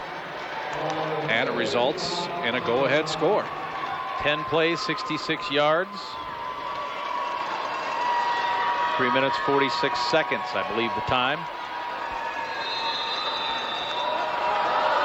Flatland trying to angle it away from Elliott. It's on the ground toward Elliott. Derrick picks it up right at about the 24, up to the 30. So that's where the Highliners will take over on a 1st and 10.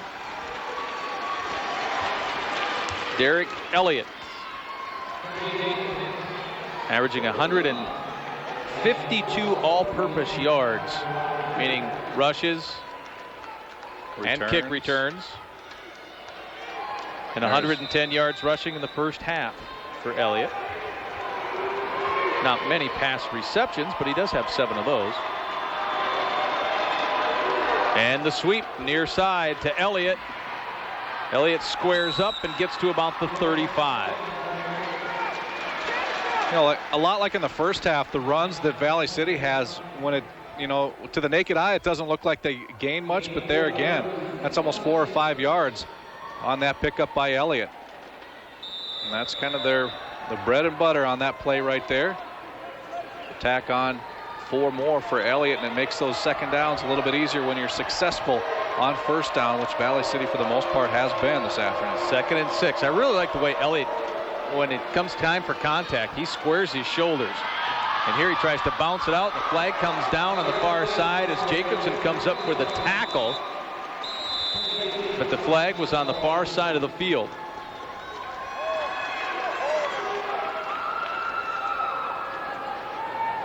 Against the Highliners on a hold. So that'll be from the spot, so where the flag is falling. Right at the 37, 38 yard line. We'll see if we can find where that is. Not able to see it on that look. Trey Jacobson able to grab an ankle and hang on here until some help comes over. Illegal block in the back against the offense. It's a 10-yard penalty from the spot of the foul. We'll repeat 2nd down. So the ball goes back to the 27-yard line.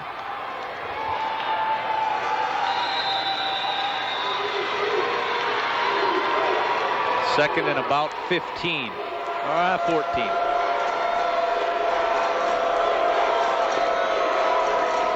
In motion, Olstad. He has the pitch to the near side, trying to get the corner. Here comes another flag, but Olstad still on his feet. Dives up near where the first down was, a couple of yards short of it. But this play probably will not stand either. Yeah, this is in the area of either a hold or an illegal block again for Valley City. Hold.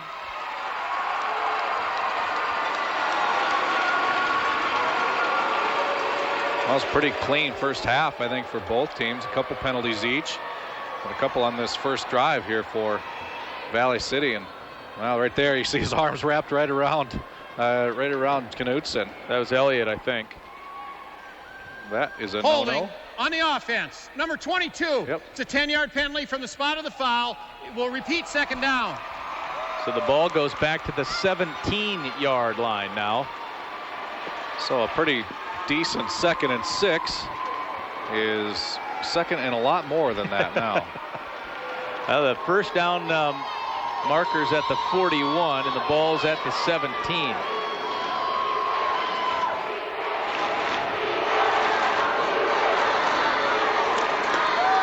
Fullback Adams up the middle to the 23 or maybe to the 24. A little keep 'em honest play.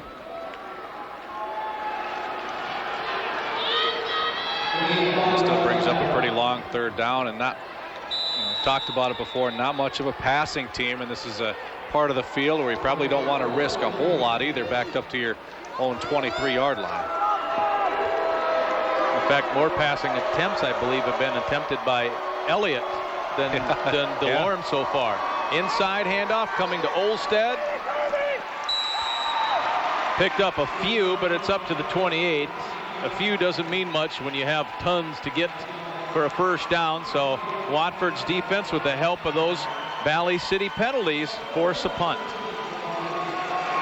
And that Watford defense will likely mean a pretty good field position for its offense after this punt. Liebel and Jacobson back deep.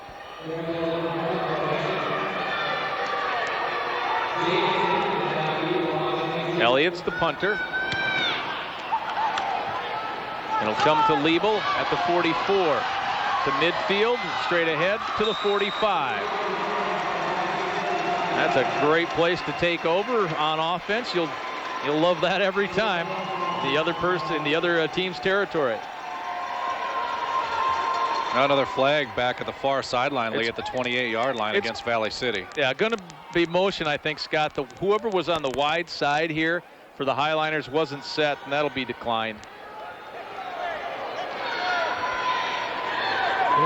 Justin Flatland will listen to the options and say, no, we'll take the ball right here.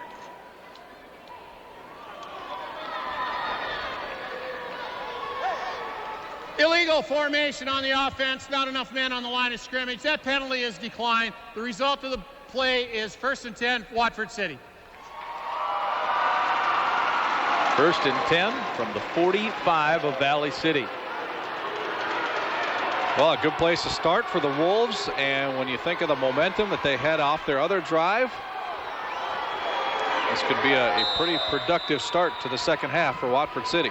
And that other drive, Coach Fridley has to be happy that the running game worked. It might open up the pass. Looking downfield, the Liebel. There's a flag flying on this play now. And that's in the defensive secondary, about 15 yards from the line of scrimmage. Yeah, Doherty was running a pass pattern in that vicinity, and Thompson was guarding Doherty, so defensive holding, first down coming. Well, it was a pretty clean first half, has turned into anything but so far in the first couple minutes of the second half. Well, the pass goes to the far side here in the Farmers Union Insurance replay, but 35. It's a 10-yard penalty, first down.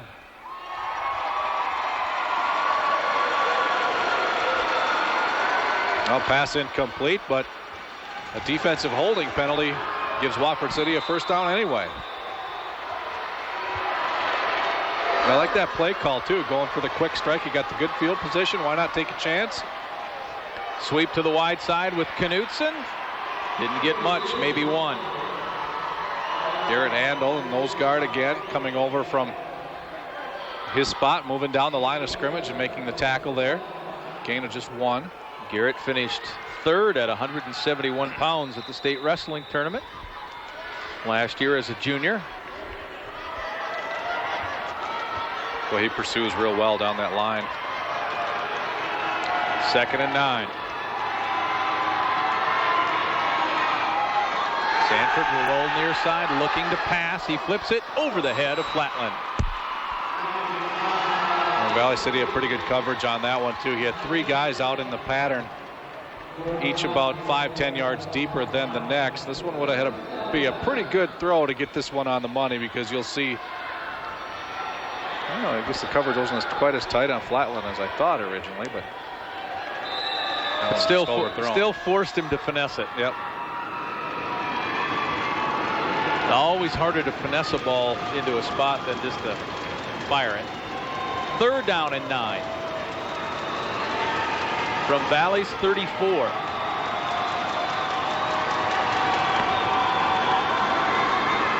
Sanford rolls right into Thompson. There's a sack. And Sanford rolls slow to get up. He was hit hard at the 40. Well, this play designed to come to the near side, and Sanford probably wishes it wouldn't have been, because he runs right into Jordan Thompson.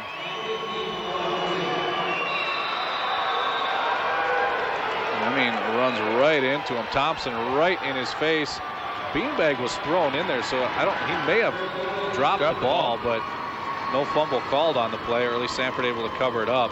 Forcing a punt now. Still 4th and 14. The punt's going to land inside the 20, take a Wolves roll to the 10, and that's where it'll stop. Valley City will have it 1st and 10 from its own 10 when we come back. It's the AA Championship game on NBC North Dakota Sports.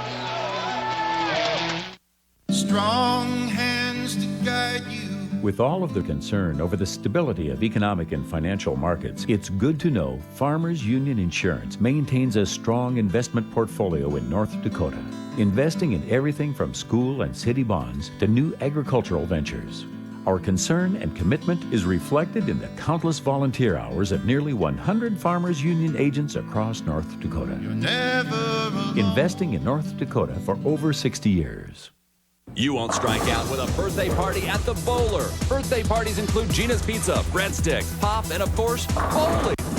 The Bowler's interactive games offer even more fun and excitement, and when the lights go out, the fun begins. Rock and Bowl every Friday, Saturday, and Sunday after 9. The Bowler is also a great place for your office events, corporate parties, and holiday parties, so book yours today. Food, fun, and friends at the Bowler, South University Drive, Fargo.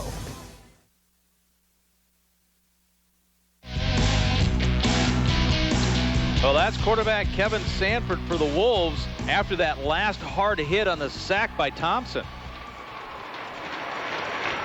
Quad? That quadricep trying to work out something in there. Well, Sanford also a defensive player, obviously not going to be out there in a strong safety position. That looks, well, we'll try to, can't see his number on, he's on the wide side. 1st and 10, pitch to the outside for Elliott. Elliott got about 3 yards or so on the play. Can update another score for you, Lee, with the NDSU. They beat Missouri State 48-27. Tyler Roll, a couple touchdown runs, including an 80-yarder that put that game away. So the Bison pick up a win and make things more interesting for next weekend when they take on South Dakota State at the Fargo Dome, a game you can see on NBC North Dakota Sports. Well, we know whenever Tyler Roll gets it, he can bust it big, and we know every time that Derek Elliott gets the football as well, he has the opportunity to take it long. On a 2nd down and 6, Elliott picked up 4. Here's Elliott straight up the middle. Boy, he stopped and then started again and got across the 15.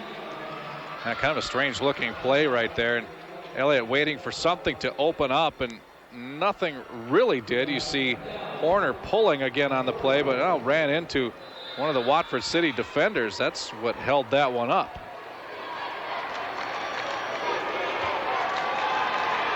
Adam Brenna is playing the safety spot as Sanford continues to get worked on the Watford City sideline. 3rd down now, a long 3 here for the Highliners.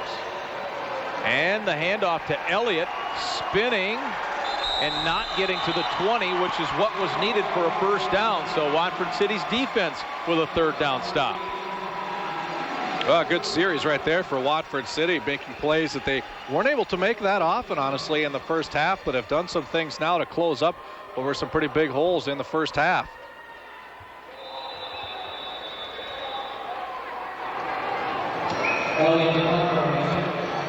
Qualley was one of the first guys to get there. Elliott in punt formation, 4th down and 2. And Jacobson grabs it at midfield, sidesteps a couple of guys, still on his feet to the 45, spinning along the 45, up to the 40. Brizhnikov would be Happy with how much spinning and dancing he was doing along the 35-yard line. Only an 12 yard return here, but let's check out how many guys he gets away from. There's 1, 2, and there's going to be a few more. Count 3 and 4, 5, and I think you can count that as 6. 7th guy actually brings him down. Sophomore Trey Jacobson down inside Valley's 40 to the 39, so another short field for Kevin Sanford and company. Sanford, here looks like a blitz coming, and Jacobson's going to pass it. Got him open. And he does have Flatland open, caught at the 5, Flatland touchdown. Jacobson to Flatland for the score.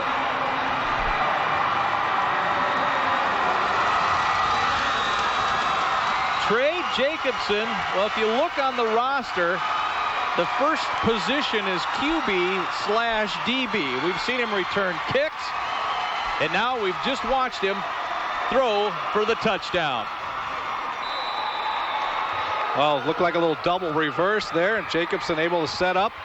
Throws a pretty nice ball, and you see the play action at the line of scrimmage, able to free up Flatland as the defensive backs get caught up and trying to defend the run, and that leaves Flatland open, and he gets in for a big score for Watford City. And the Wolves will go for 2 because the last kick was no good. It's a slant-in pass intended for Doherty, and that is incomplete. So we go to 25 to 14 now. Well, with 1:51 to go in this quarter has been all Watford City on both sides of the ball. Valley City not able to generate much at all on offense, and offensively 2 scores in the quarter now for Watford City, trailing by 1 at the half. All of a sudden an 11-point lead. Well, we talked about Jacobson throwing the ball a couple of times out of punt formation against Devils Lake last week.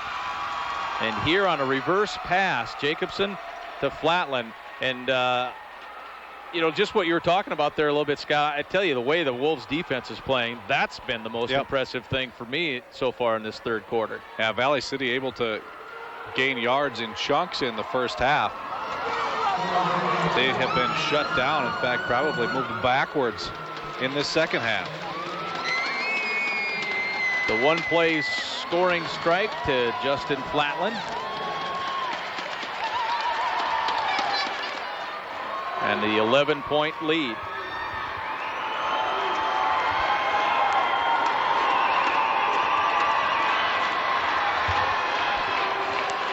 I think after all those spin moves that Jacobson had, that maybe that play was first designed as a reverse for him to run, and he just says, "Coach, can I just throw it?" Somehow I don't think Trey would throw it without Fred's blessing. Back-to-back work on plays there. Oh, off the front man, live ball, and Valley City recovers at the 45. Boy, Flatland, I think, wanted to skip it past, obviously, the front line, and Thompson, it hit off him, and he just jumped right back on top of that. Supposed to be a squib kick. Boy, covered up just in time, because that was a couple inches away from being another Watford City ball. But this is about the best starting position the Highlighters have had for a while, their own 45. It'll be Elliott in motion, and a flag comes in as Delorme looks downfield, fires to the backside guy, tipped in, not caught. Boy, it was Strang who made a really good dive at it after it hit off of Logan Berg. Another penalty on Valley City as well. You mentioned the flag. We'll get another look at the play. You see the pass intended there for Berg. Strang trapped it maybe. Yeah, official was right on top of it. An illegal shift on the offense. That penalty is declined. The result of the play, 2nd down. So the incomplete pass, and Coach Fridley will make it 2nd and 10. Really been a much different half here for Valley City. A lot of 4 penalties, I think, already in this third quarter for Valley City. That's really kind of disrupted that nice cadence that Valley City's offense had. We're at the end of the third quarter here. Olstead is dropped for a loss. No, he's not. He squirts out of there and still only picks up a couple of yards after the initial hit, but a swarm of Maroon came after him. A much better pursuit to the football in this third quarter than we saw in the first half from the Watford City defense. Derek Thompson, the first guy to get there first, and he was able to hold up Olstead enough to let the rest of the guys come over and finish the job, and it does result in a loss. So Valley City continues to go backwards here in this third quarter. Nolan Swenson ended up making the bulk of that tackle. Boy, Derek Thompson from that nose guard spot, he has been firing off the ball. Very active. 3rd and 14. Delorme will roll, look to pass, and it's over the head of Elliott. And once again, Watford City's defense has forced a punting situation. That's definitely been a tale of two halves so far here for Valley City. Just haven't been able to do the things that they do well here in the third quarter, and give all the credit there, I think, to Watford City's defense, and that's been the key. The adjustments that they've made at the half, flowing to the ball a lot better than they did in the first half. Elliott, punt formation. He does gather it, send it in the air, and Jacobson drops it, gets it back at about the 20. Let's see how many people he can make miss here. Just a couple, but a good return after what looked like it could be danger, Mr. Quest. Yeah, still did very well, I think, to make something out of that after dropping it. Nice bounce to come right back to him, and again, picked up 10 or 11 yards on that one, and there was some Highliner defenders that were right there to pounce on it. Fogarty, one of them. But a nice hop, and Jacobson able to make something out of what looked like nothing initially. Sanford with just a little hint of a limp as he comes up from the 33-yard line of the Wolves on a 1st and 10. And that quarterback little reverse pivot run. Didn't get any, maybe one. Give him one. Yeah, he is favoring that leg still. Sanford was not out there, obviously, on the last defensive series. That'll be the last play of the third. Yep, there's the clock will tick down, and we will head to a break with Watford City after 3 quarters leading at 25-14, 25-14 over Valley City.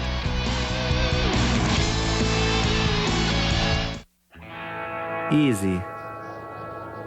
Not a lot of easy around here. So my dad, Daryl, and I plant Seeds 2000 with stacked sunflower and cordon technology and genetics for our northern growing conditions. It's actually made farming easier. Like when I look at my yield monitor, sure is easy to smile. Seeds 2000. Technology in your seed. Talking to me? Shh, not so loud. I'm with Cable One. Yeah, but I got a satellite dish. That's why I'm here. How's your picture in bad weather?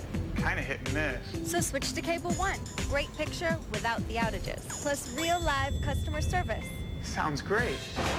Ooh, I better get going. I better get Cable One.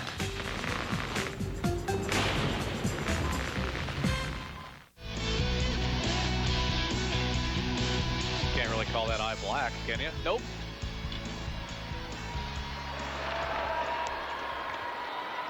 I knew the lights were in here in this building were awesome. There we see them through the star filter there. Right. Maybe we're just high enough. We're not. Otherwise, we would need to go down and get some of the eye white patches. We're 12 minutes away from crowning a AA champion, and right now it's advantage Watford City. 2nd down and 9. Sanford drops and heaves long. Liebel caught it. He caught up to the ball and then grabbed it and got inside the 30. Well, there wasn't a whole lot of room either between him and Strang. You look at this play here, Strang pretty good coverage. Liebel just stretching out making the catch. And how about the aggressive play call when you think that maybe Watford City's had some success running the ball in the second half? Continue to do that, use a little bit of clock with your 11-point lead, but no, go right to the air and go deep and keep being aggressive. I like the play call. 30-ish yard completion. Now Knutson near side, he has running room, cutting it back up and getting to about the 21. Excellent first down run for Watford City. Well, you get the feeling if Watford City scores here, the way its defense is played and the style of offense that Valley City runs, they're not going to throw the ball. They haven't been successful this year throwing the ball an awful lot, so a score here for Watford City could make it pretty tough for Valley City to come back. I was thinking the other major thing that pass completion accomplished was do the old flip the field thing. Knutson again turns it up for a first down. Wolves with a first down. Knutson down to about between the 17 and 18 yard line. And that running attack has been a lot better here in the second half for Watford City. 2 plays back to back there where you see it. The Wolves quarterback kind of with a small little limp out of each huddle. Knutson, their top running back, kind of with a small limp back to the huddle. They don't hurt quite as much when you're moving the ball, though, I don't think either. And you're ahead. Line of scrimmage, the 18-yard line now. It'll be Knutson again, looking for good yardage straight up the gut. A run right up the hash mark. And a good gain on first down for the Wolves. Well, look at the hole at the line of scrimmage that's opened up by the guys up front for Watford City. We mentioned the experience that they have up there starting to pay off a little bit here now as we get into the fourth quarter. One of the things I noticed as well, Sampson up to the line, snapped that one with 4 seconds left. We talked about that yesterday with Lear from Harvey doing the same thing, keeping an eye on the clock and using up as much as he can. Second down and a short 6. Knutson up the gut and across the 10.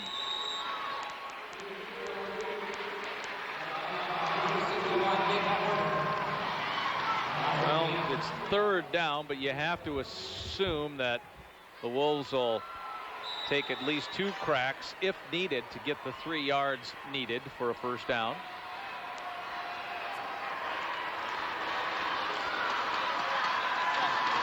And that quick pace that Watford City had to the third quarter has slowed down a little bit, and with good reason, to chew up some of that clock. And they'll stop the clock now with a timeout. Coach Fridley calls a timeout. We'll take the break with 9:24 left to play in the fourth. Watford City knocking on the door and leading 25-14.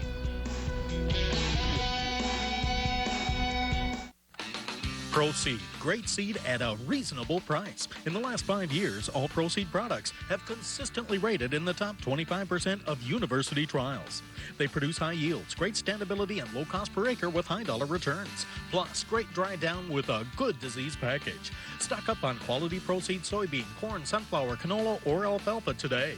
Call Proceed for details or the dealer nearest you at 1-800-776-3121. Hey, honey, what are you working on? We're booking flights for our vacation. From Fargo? Or should we drive to Minneapolis? I'm checking Minneapolis first. Did you gas up the car? Are we there yet? $6.94 or $4.94? Look at these lines. I'm never going to be on time. We're just trying to help. This is just dumb. Drive far or fly far? Hector International Airport. Definitely Fargo. We're back with the Farmers Union Insurance Fan Cam. Farmers Union Insurance, a proud supporting sponsor of the North Dakota High School Activities Association. The Wolves do pick up the first down as Knutson gets all the way down to the 3. That was a big hole. Big hole, and they're just running right at the heart of the defense for Valley City and finding an awful lot of success. So that experienced big offensive line starting to wear down the front unit for Valley City in this late here in the fourth quarter. Now, that was one of our keys to the game. The starting front 5, 4 seniors and a junior, working their magic right now for the Wolves. From the 3, power I, and a strong right formation. Knutson follows that formation into the end zone for a touchdown. A 3-yard score. Tack on 6 more for Watford City with 8:54 to play.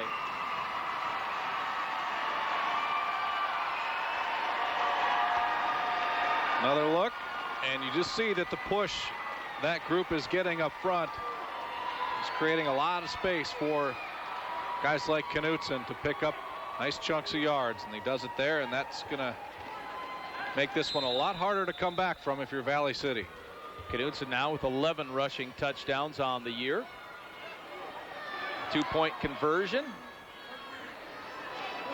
Here comes the attempt. That's Knutson in motion. Sanford rolling near side, looking toward Knutson, and they connect for a 2-point play. So it is now 33-14. Watford City out in front of Valley City. An impressive second half for the Wolves. We'll be back.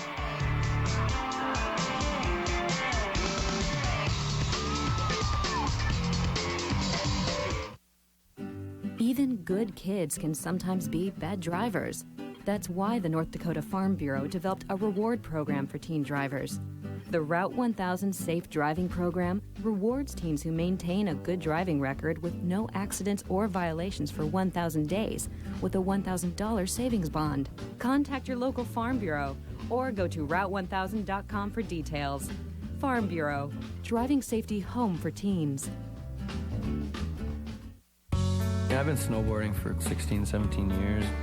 I just enjoy going out, getting a trick and just getting it dialed so you can just stop it every time. You'll have days where everything's just clicking and you're able to just land everything you try. I don't even like stopping to eat. When you're riding and everything's going well, you feel invincible. Just seeing me out on the hill and riding and just having a good time, they're gonna come in here and know that I know what I'm talking about. It makes a big difference with the customers. I'm Wade Fisher from Shields. Kevin Sanford continues to have some issues with his upper right leg. Maybe the quad, could be guessing, but he'll have to feel a little bit better, I would guess, as Knutson scores. Then he hits Knutson. It was an 8-play, 68-yard scoring drive. And 20 unanswered points now for Watford City.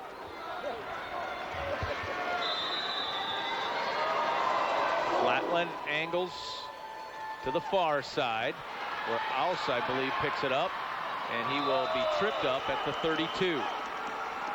Good coverage for Watford City. That makes the field a little bit longer for Valley City, trying to come back from a 19-point deficit now.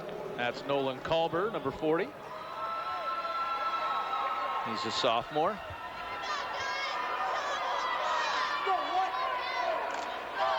And I believe that's Liebersbach with his left arm in a sling. He went out with a shoulder injury early in this game. Well, the Highlanders are in a tough spot now. Swing the pass out to Elliott. First guy there is Knutson, and he just holds on and waits for the help to arrive.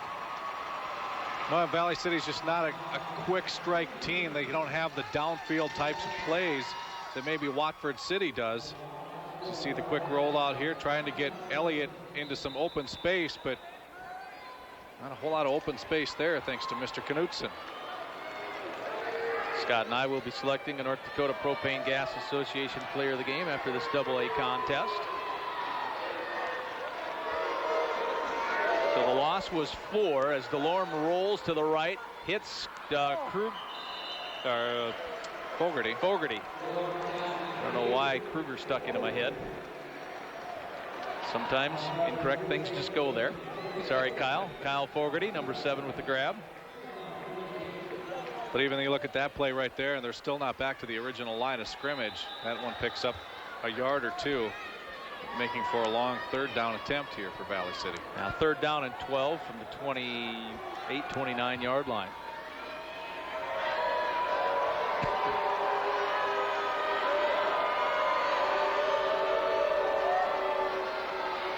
The handoff to Elliott, will try to bounce it and grab the shirt and hold on, and that's what the Wolves did a couple of times in this series to Elliott.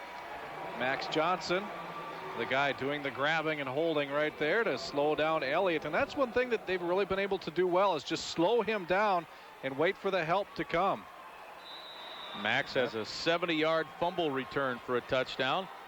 That happened at the tail end of the first quarter. That gave Watford a 13-6 lead at that time. An interesting spot here for Valley City with a 4th and long. Needing to winding down, you need points. Need to get to the 41. So here comes the 4th down play. DeLorme will drop and float it out, and he has a man, and it's over his shoulder to the outside.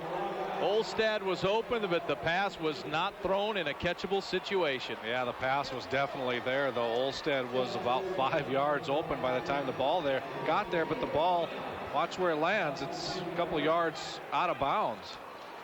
So no chance to really make a connection there. Olstad just does. Where's the ball? It's supposed to be coming. And it was way wide to the right. Well, they took the wrap off of Sanford's leg right now. Power I formation, and it's grind it time now for the Wolves. So that's what Knutson will try to do, and he does it well up to the 25. Grinded time, but you see still a good chunk of yards. 5 on that first down play right there, and it's just that front group, that offensive line for Watford City, just imposing its will over the defensive line and linebackers right now of Valley City. The right side of that line, to the right of Aaron Foreman, is Nolan Swenson and Joel Brown. All 3 of those players are seniors. In fact, it's an unbalanced line now to the right. Also, Haugeberg is playing on the right side, and there's Knutson again. Picked up a couple of more. Not enough for a first down, though. You need to get to the 20 for that. But the clock's moving, and that's what Watford City wants right now. Clock continues to run, and Sampson really having some problems with that leg out there.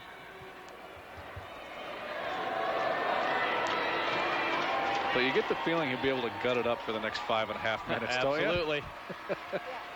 Senior quarterback. I think they're going to have to drag him off the field. Well, Sanford was the QB when Watford won the title 2 years ago as a sophomore. He's trying to repeat that feat as Knutson gets a first down, and they still surging to the 15-yard line. Oh, it's power running time now for Watford City, and it's power running time at its best. Moving the chains. Just getting a big push. Look at the offensive line up there. Creating a nice big hole. Plenty of room. Justin Flatland, the tight end, even in there as well. That group is getting the job done in this 4th quarter.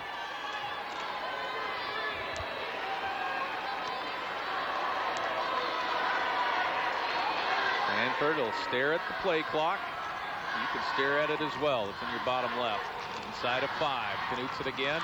Up the middle, and another decent gain.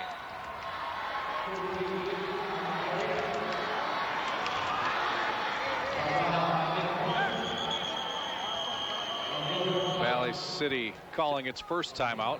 Yeah, so the Highlanders take the timeout, stopping it at 4:40.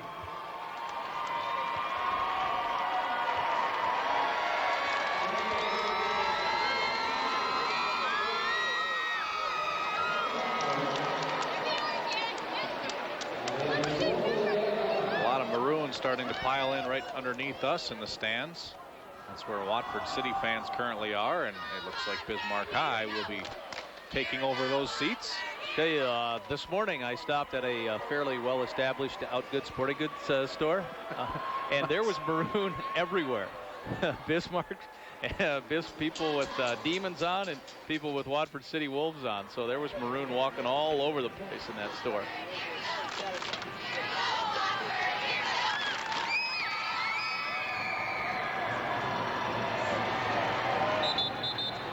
Job that guy's done in the last 3+ decades. This is going to be the 9th championship for Watford City.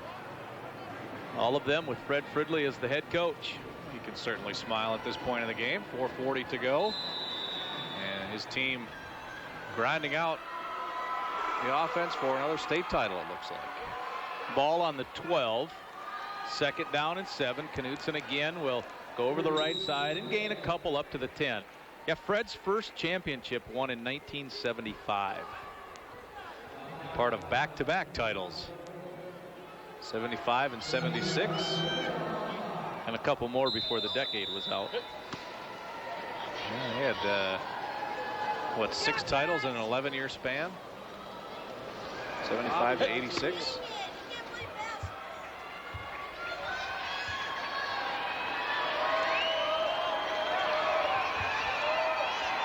Third down and 5. Needing to get to the 5. And Sanford will pass for it. He has a man open deep, and Flatland couldn't catch up to it, and he gets caught up in the net almost. Now he knows what tuna feels like. Go on, Tyler. Still stuck. Yep.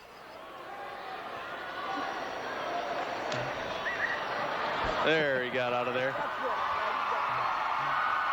Here's the tail end of it on the Farmers Union Insurance replay. This one overthrown. He was open. He had Strang on the coverage. That one had to been put in a pretty good spot.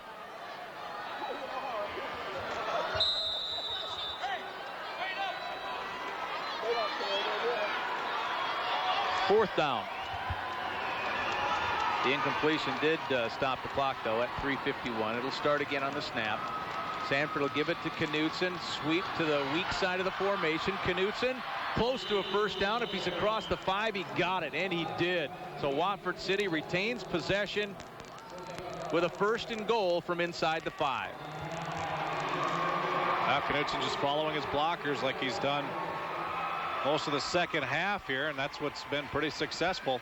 Derek Thompson, number 20, one of the guys out front, as was Flatland. Thompson getting a couple different good blocks on that one, enough to spring for another first down and keep that clock moving. Well, Knutson has a couple of touchdowns, one receiving. The last one that the Wolves scored was a rushing touchdown by number 38. The kid that Coach Fridley called probably the most improved player on our team, is now down to the 1 after that carry.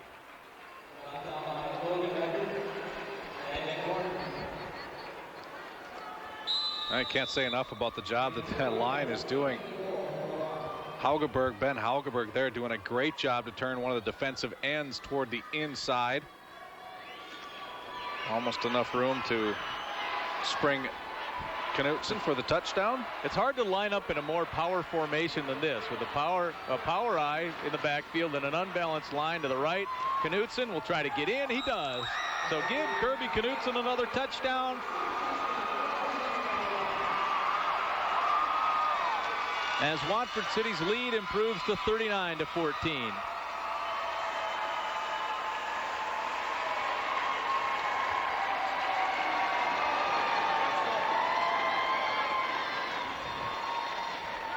Flatland now will come in to attempt an extra point kick. Sanford holds. The kick is good. It's 40-14. This game was 1 point at half. You know, I was just going to say, when you look at the score, maybe tomorrow morning, if you thumb through the paper or something and say, wow, Watford City really blew out Valley City, it really wasn't the case. It was a 1 point lead at the half for Valley City. Where they did dominate, though, was everything from halftime on. It was a blowout in the second half. The first half was a pretty good game, but Watford City made some adjustments at halftime, and they have dominated this game in the second half. Yeah, defensively really took over in that third quarter, and of course that led to some positive things scoring-wise, but that Valley City rushing game that had 188 yards on the ground in the first half just couldn't get rolling in the second half, thanks to the guys in maroon. Look at them go. This is exactly what you're talking about, Lee, and guys like Thompson from his nose tackle position doing a great job. You got Knutson. And look at the guys just continue to hold on and wait for the help to come. Another instance right there. I mean, that defense has just really picked up its game here in the second half, and that's led to really a 27-0 second half in favor of the Wolves. You think that is why coaches always use the defenses when championships line. It's hard to argue against him. You see the scoring drive right there. Biggest thing is the time. For over 4 minutes, 9 plays. After the 4th down, Valley went for it on 4th and 11. The pass didn't connect, and then the Wolves took 4 more minutes off the clock, all the way down to the 2:40 mark right now. Flatland still trying to angle it away from Elliott, but this one will not get to Elliott, though. The return and a knee down at the 25.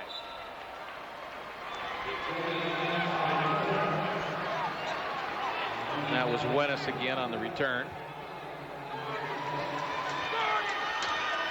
Notice that we have a different security guard by the water coolers tonight.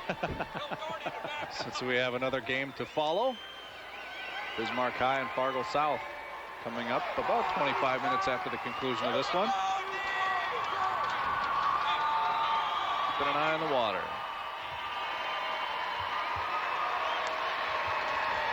And some Valley City players coming off with some substitutions coming in now, and a timeout called because it looks like Watford City will do the same. Yep.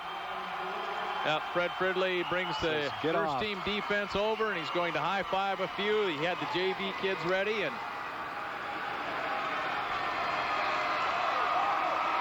for the second time in 3 years, it's title time for that young man and his team. And I mean both Kevin Sanford and Fred Fridley.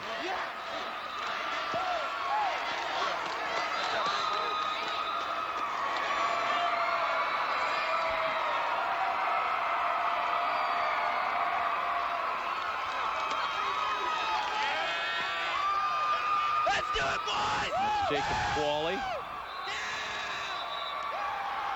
One of the starting inside linebackers and also the left guard.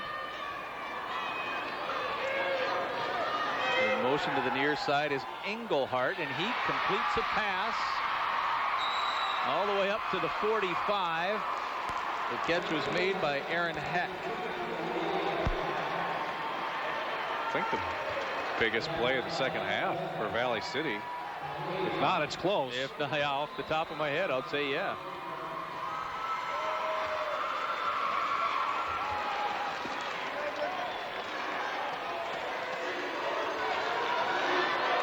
These players look a lot smaller than the other group that was out there, don't they? Engelhardt will roll again, this time to Oss, and he will get a first down. And here comes more Wolves on the field. You're pointing at number 81, yes, aren't you? I was. Number 81, Ryan Monson. List him at 100 pounds, the sophomore. Play in the secondary for Watford City.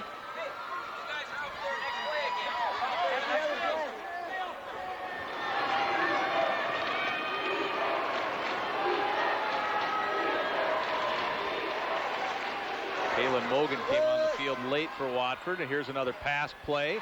It's caught at the 30 by Preston Myers down to the 10. Impressive drive being put together by the second squad here at Valley City.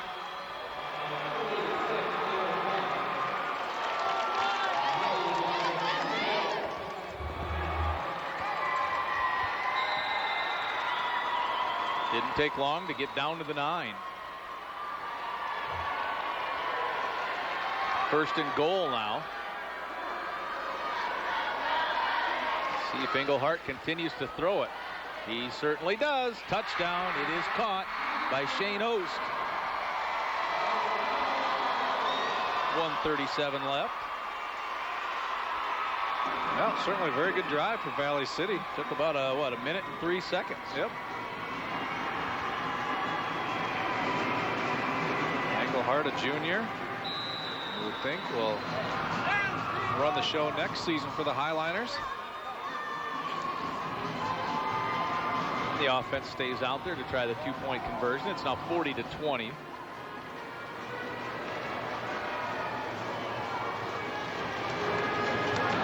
And Oss is short of the end zone, so it remains 40-20.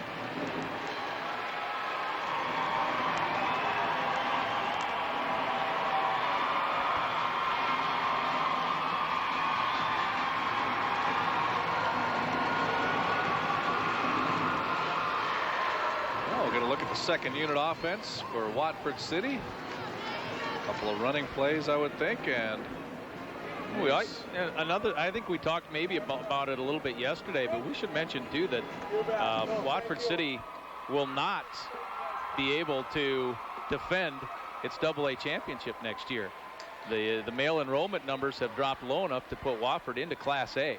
Well, there's a lot of movement. We talked about at the beginning of the telecast today. A lot of movement in AA next year. You've got teams that are pretty established in AAA that will be going to AA. St. Mary's, Bismarck High, or in Bismarck rather, Shanley, in Fargo, and Wahpeton all be moving to AA next season. So a lot of movement coming up next year in North Dakota high school football. And because of the two teams in the East, it really does. It takes the west part of the AA and really makes for a couple of long road trips. By the way, some of the teams had to be shuffled around to balance East and West and keep the numbers even.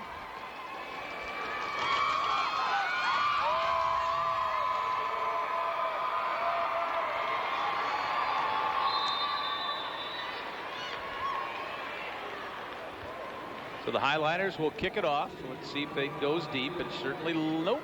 Looks like it'll go the middle dribble. The middle dribble. Bob Babbitt used to call the middle dribble. I'll tell you what.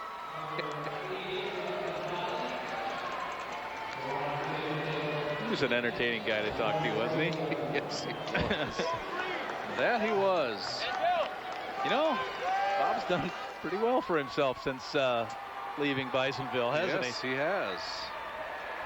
Leaving in a 2-8 season, and he quickly becomes the defensive coordinator of the Chicago Bears. I think the Highliners had to call a timeout because they only have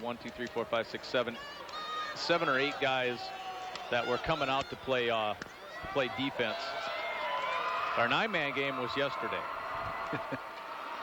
Rating from here. Come on. And the Burros were impressive in that one. Well, you had a shot of Fargo South waiting, getting ready to get warmed up for this one. I see the Bismarck High, some of the coaching staff watching the last couple of minutes of this. It promised to be an entertaining game here in our final of the Dakota Bowl.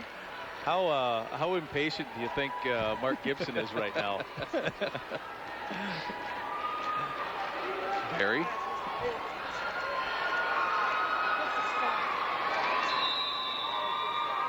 So the Wolves have it 1st and 10. And we're trying like the Dickens to get the last minute 35 off, and there's another good running play. That is Nolan Culber, number 40, with it. And the quarterback has got a passing touchdown in this game. That was Jacobson on that little reverse pass. I guess I shouldn't say little, it was 39-yarder. Hit Justin Flatland. The longest scoring play today was a 59-yard Kevin Sanford to Kirby Knutson touchdown pass. Unless you count the 70-yard fumble return recovery, for a touchdown. I guess. Offensive play. Okay. Thanks for holding my feet to the fire on that one. But you are correct. 1st down for Watford. I didn't choose my category well enough there, did I?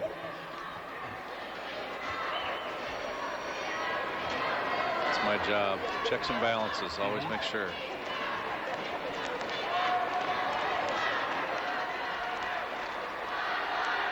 This should be the last one for the Wolves.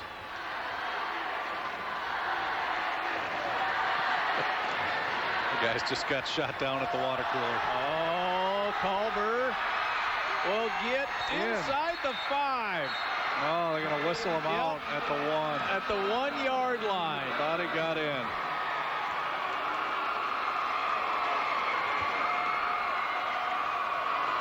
Well, Dylan Matson, the quarterback, is up there like, we want to spike it, you know. These kids are out trying to score a touchdown here. Yep. Sped up at the end, but you could see his foot was out of bounds right at the 1.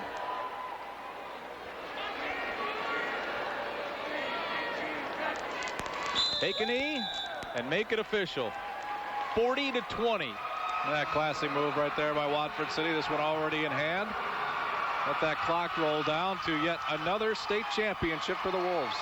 Now Valley City lost just once this football season, and it happens in the championship game. Both teams finished with 11-1 records. Watford City wins another championship. Number 9 for Fred Fridley in his coaching career with the Wolves, and the second in the last 3 years. 40-20 the final score.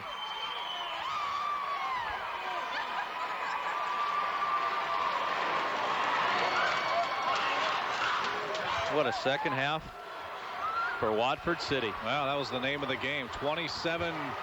The scoring in the second half after a 1-point Valley City halftime lead. And like we said, it all starts with defense. They were able to find a way to shut down, which had been a pretty effective running attack for Valley City in that first half. Almost 200 yards in the first half on the ground for Valley City. Let's go down to Bill Halter. Bill, go ahead. Yeah, thank you, guys. I'm here with senior Derek Elliott. And Derek, great season. And talk to me about what the journey's been like as a sophomore. You guys didn't win any games, and now as a senior, one win away from a perfect season. It's crazy. Everyone just worked hard, and it's real tough on everyone because we all put our effort in and then came up short. In the first half, you guys really controlled things, but in the second half, it was another story. What did you see as a big difference between the two halves? Just the big plays they made really killed us, and when they made those plays, it didn't help us at all. And I mean, we're just seconds from it being over. What are your reflections on the season and your career at Valley City? Oh, it's been a great season, great year for everyone. The whole town is backing us up, and it was a good year. Good. Thanks for the time, Derek. John Cole.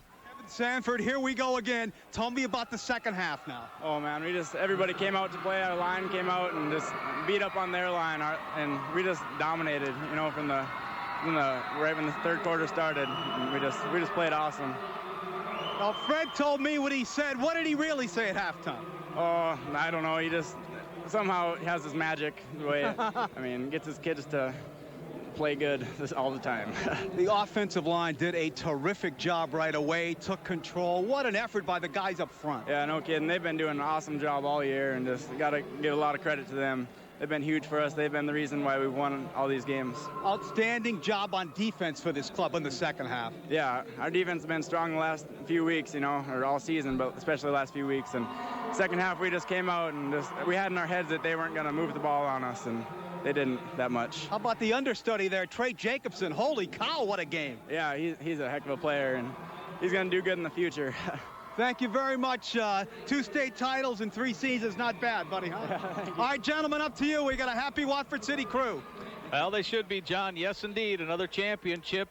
Taking control of the game in the third quarter was Watford City to end it up with a 40-20 victory for the Wolves. Number 30, Jordan Thompson. Number 31, Andrew Kunze. Number 32, Riley Adams. Number 33, Brandon Naseth. Number 35, Derek Kohler. Number 44, Jacob Liemersbach. Number 50, Logan Becker. Number 51, Kyle Chellen. Number 54, Dylan Opatz. Number 55, Craig Klingenberg. Number 60, Nick Neske. Number 61, Nick Horner.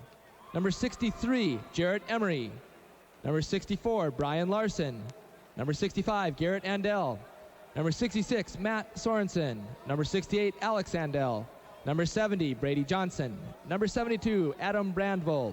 Number 73, Stephen Bruner. Number 76, Justin Jones. Number 78, Kenny Nelson.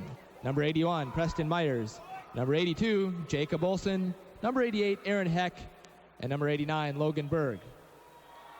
Cheerleaders, Leah Hawk, Katie Anderson, Rachel Levy, and Joy Vingy.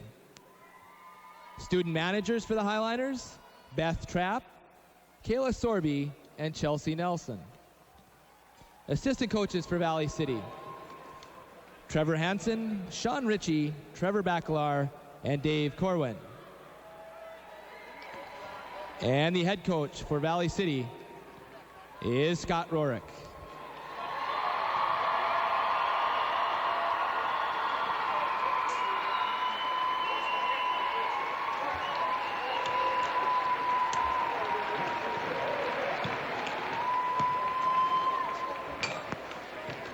And now the individual players from Watford City.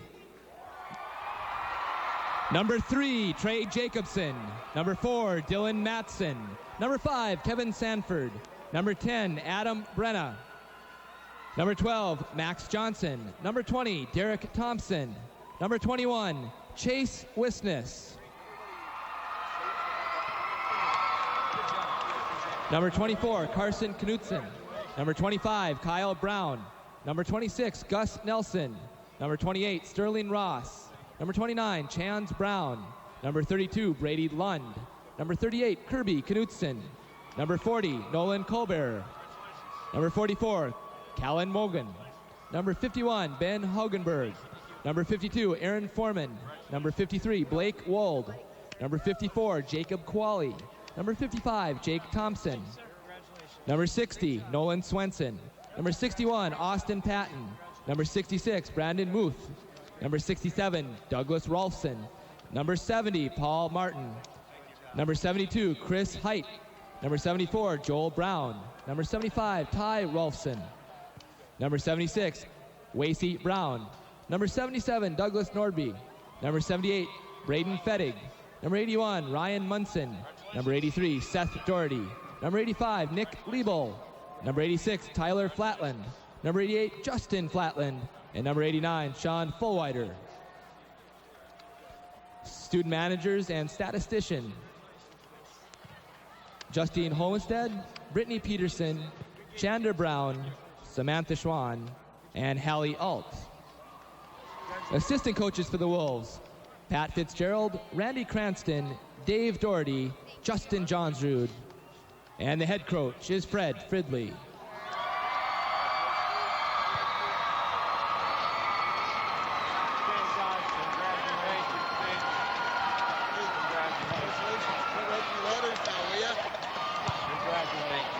Each year, the North Dakota High School football coaches vote for an outstanding coach in each division.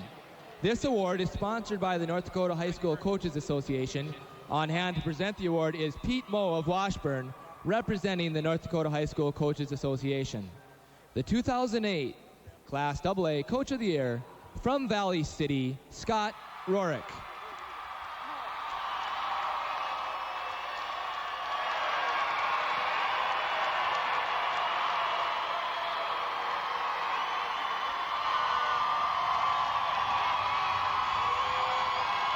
The North Dakota Class A coaches have selected the following individuals as finalists for the Powerade Outstanding Senior Athlete. We would like the players to please come forward on the field to be recognized. The two finalists in Class A, AA, are from Valley City, Derek Elliott, and from Watford City, Kevin Sanford.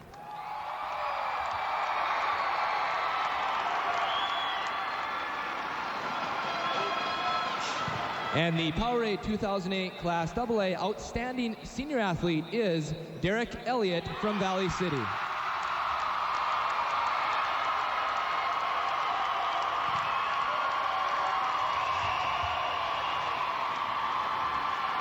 At this time, would representatives from the Class AA State runner-up Valley City Highliners please come forward?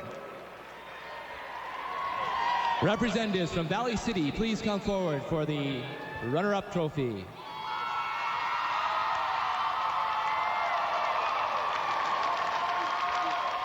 And representatives from the 2008 Dakota Bowl AA champions, the Watford City Wolves.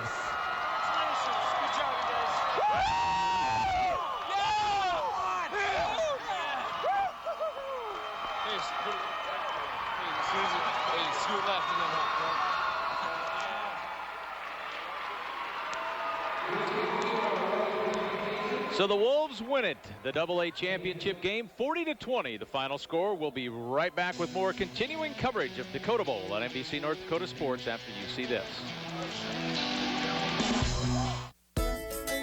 Here's a special enrollment opportunity for North Dakota seniors from Blue Cross Blue Shield of North Dakota. If you're 65 or over and not covered by a Medicare supplement or covered by a supplement from another company, You can apply now for a Blue Cross Blue Shield Medicare supplement. And for a limited time only, take advantage of simplified underwriting and no waiting periods. Make sure you've got Blue, a Medicare supplement from Blue Cross Blue Shield of North Dakota. Offer ends December 31st. At U.S. Bank, we support athletics, the arts, and anyone with a dream. Support that's not just about money. It's about investing our time and our care to make the most of the places we call home. That's the power of U.S. Bank. 5-star service guaranteed.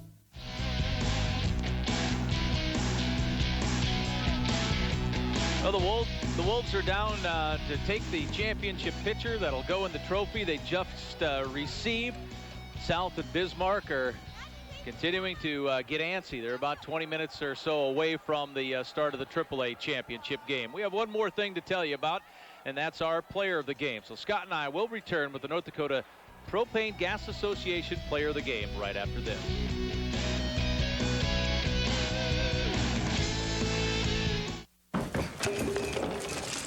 Should I even ask? What? Floor's cold. No, it's not. Yes, it is. It's always cold in winter. One, the family had a propane furnace installed. And two, you're gonna get hurt. No, I won't. Propane furnaces deliver 25 degrees warmer air than heat pumps and last up to 10 years longer. You okay? Fine. Wow, the floor is warm. For all-over comfort, choose clean, reliable propane at usepropane.com. Well, the player of the game is number 38. That's Kirby Knudsen. He will receive a certificate and a donation sent to Watford City on his behalf from the North Dakota Propane Gas Association. Propane, exceptional energy. I see a long run here, and just a good all-around game, I think, by Knudsen. The running game really picked up thanks to him in the second half. Passing game was solid, I think. In the first half especially, they relied on that an awful lot, and here the touchdown that you'll see in the first half that he caught. What you won't see defensively is the job he did, and him and the rest of the team, and that was really the key in the second half to lead Watford City to the win. But Knudsen with a great all-around game, earning the honor this afternoon. Yeah, Knudsen right there scored the first touchdown. He also scored the last 2 touchdowns for the Wolves to help cement a victory. And yes, indeed, a big fan of Kirby Knudsen. Well, Coach called him probably our most improved player. Well, today, I guess we're going to call him the most impressive player for the Wolves in that 40-20 championship victory in AA. 3/4 of the way through our Dakota Bowl. There's Knudsen talking with Greg Villers, and whatever he's saying will end up in the paper tomorrow. Congratulations to the Watford City Wolves.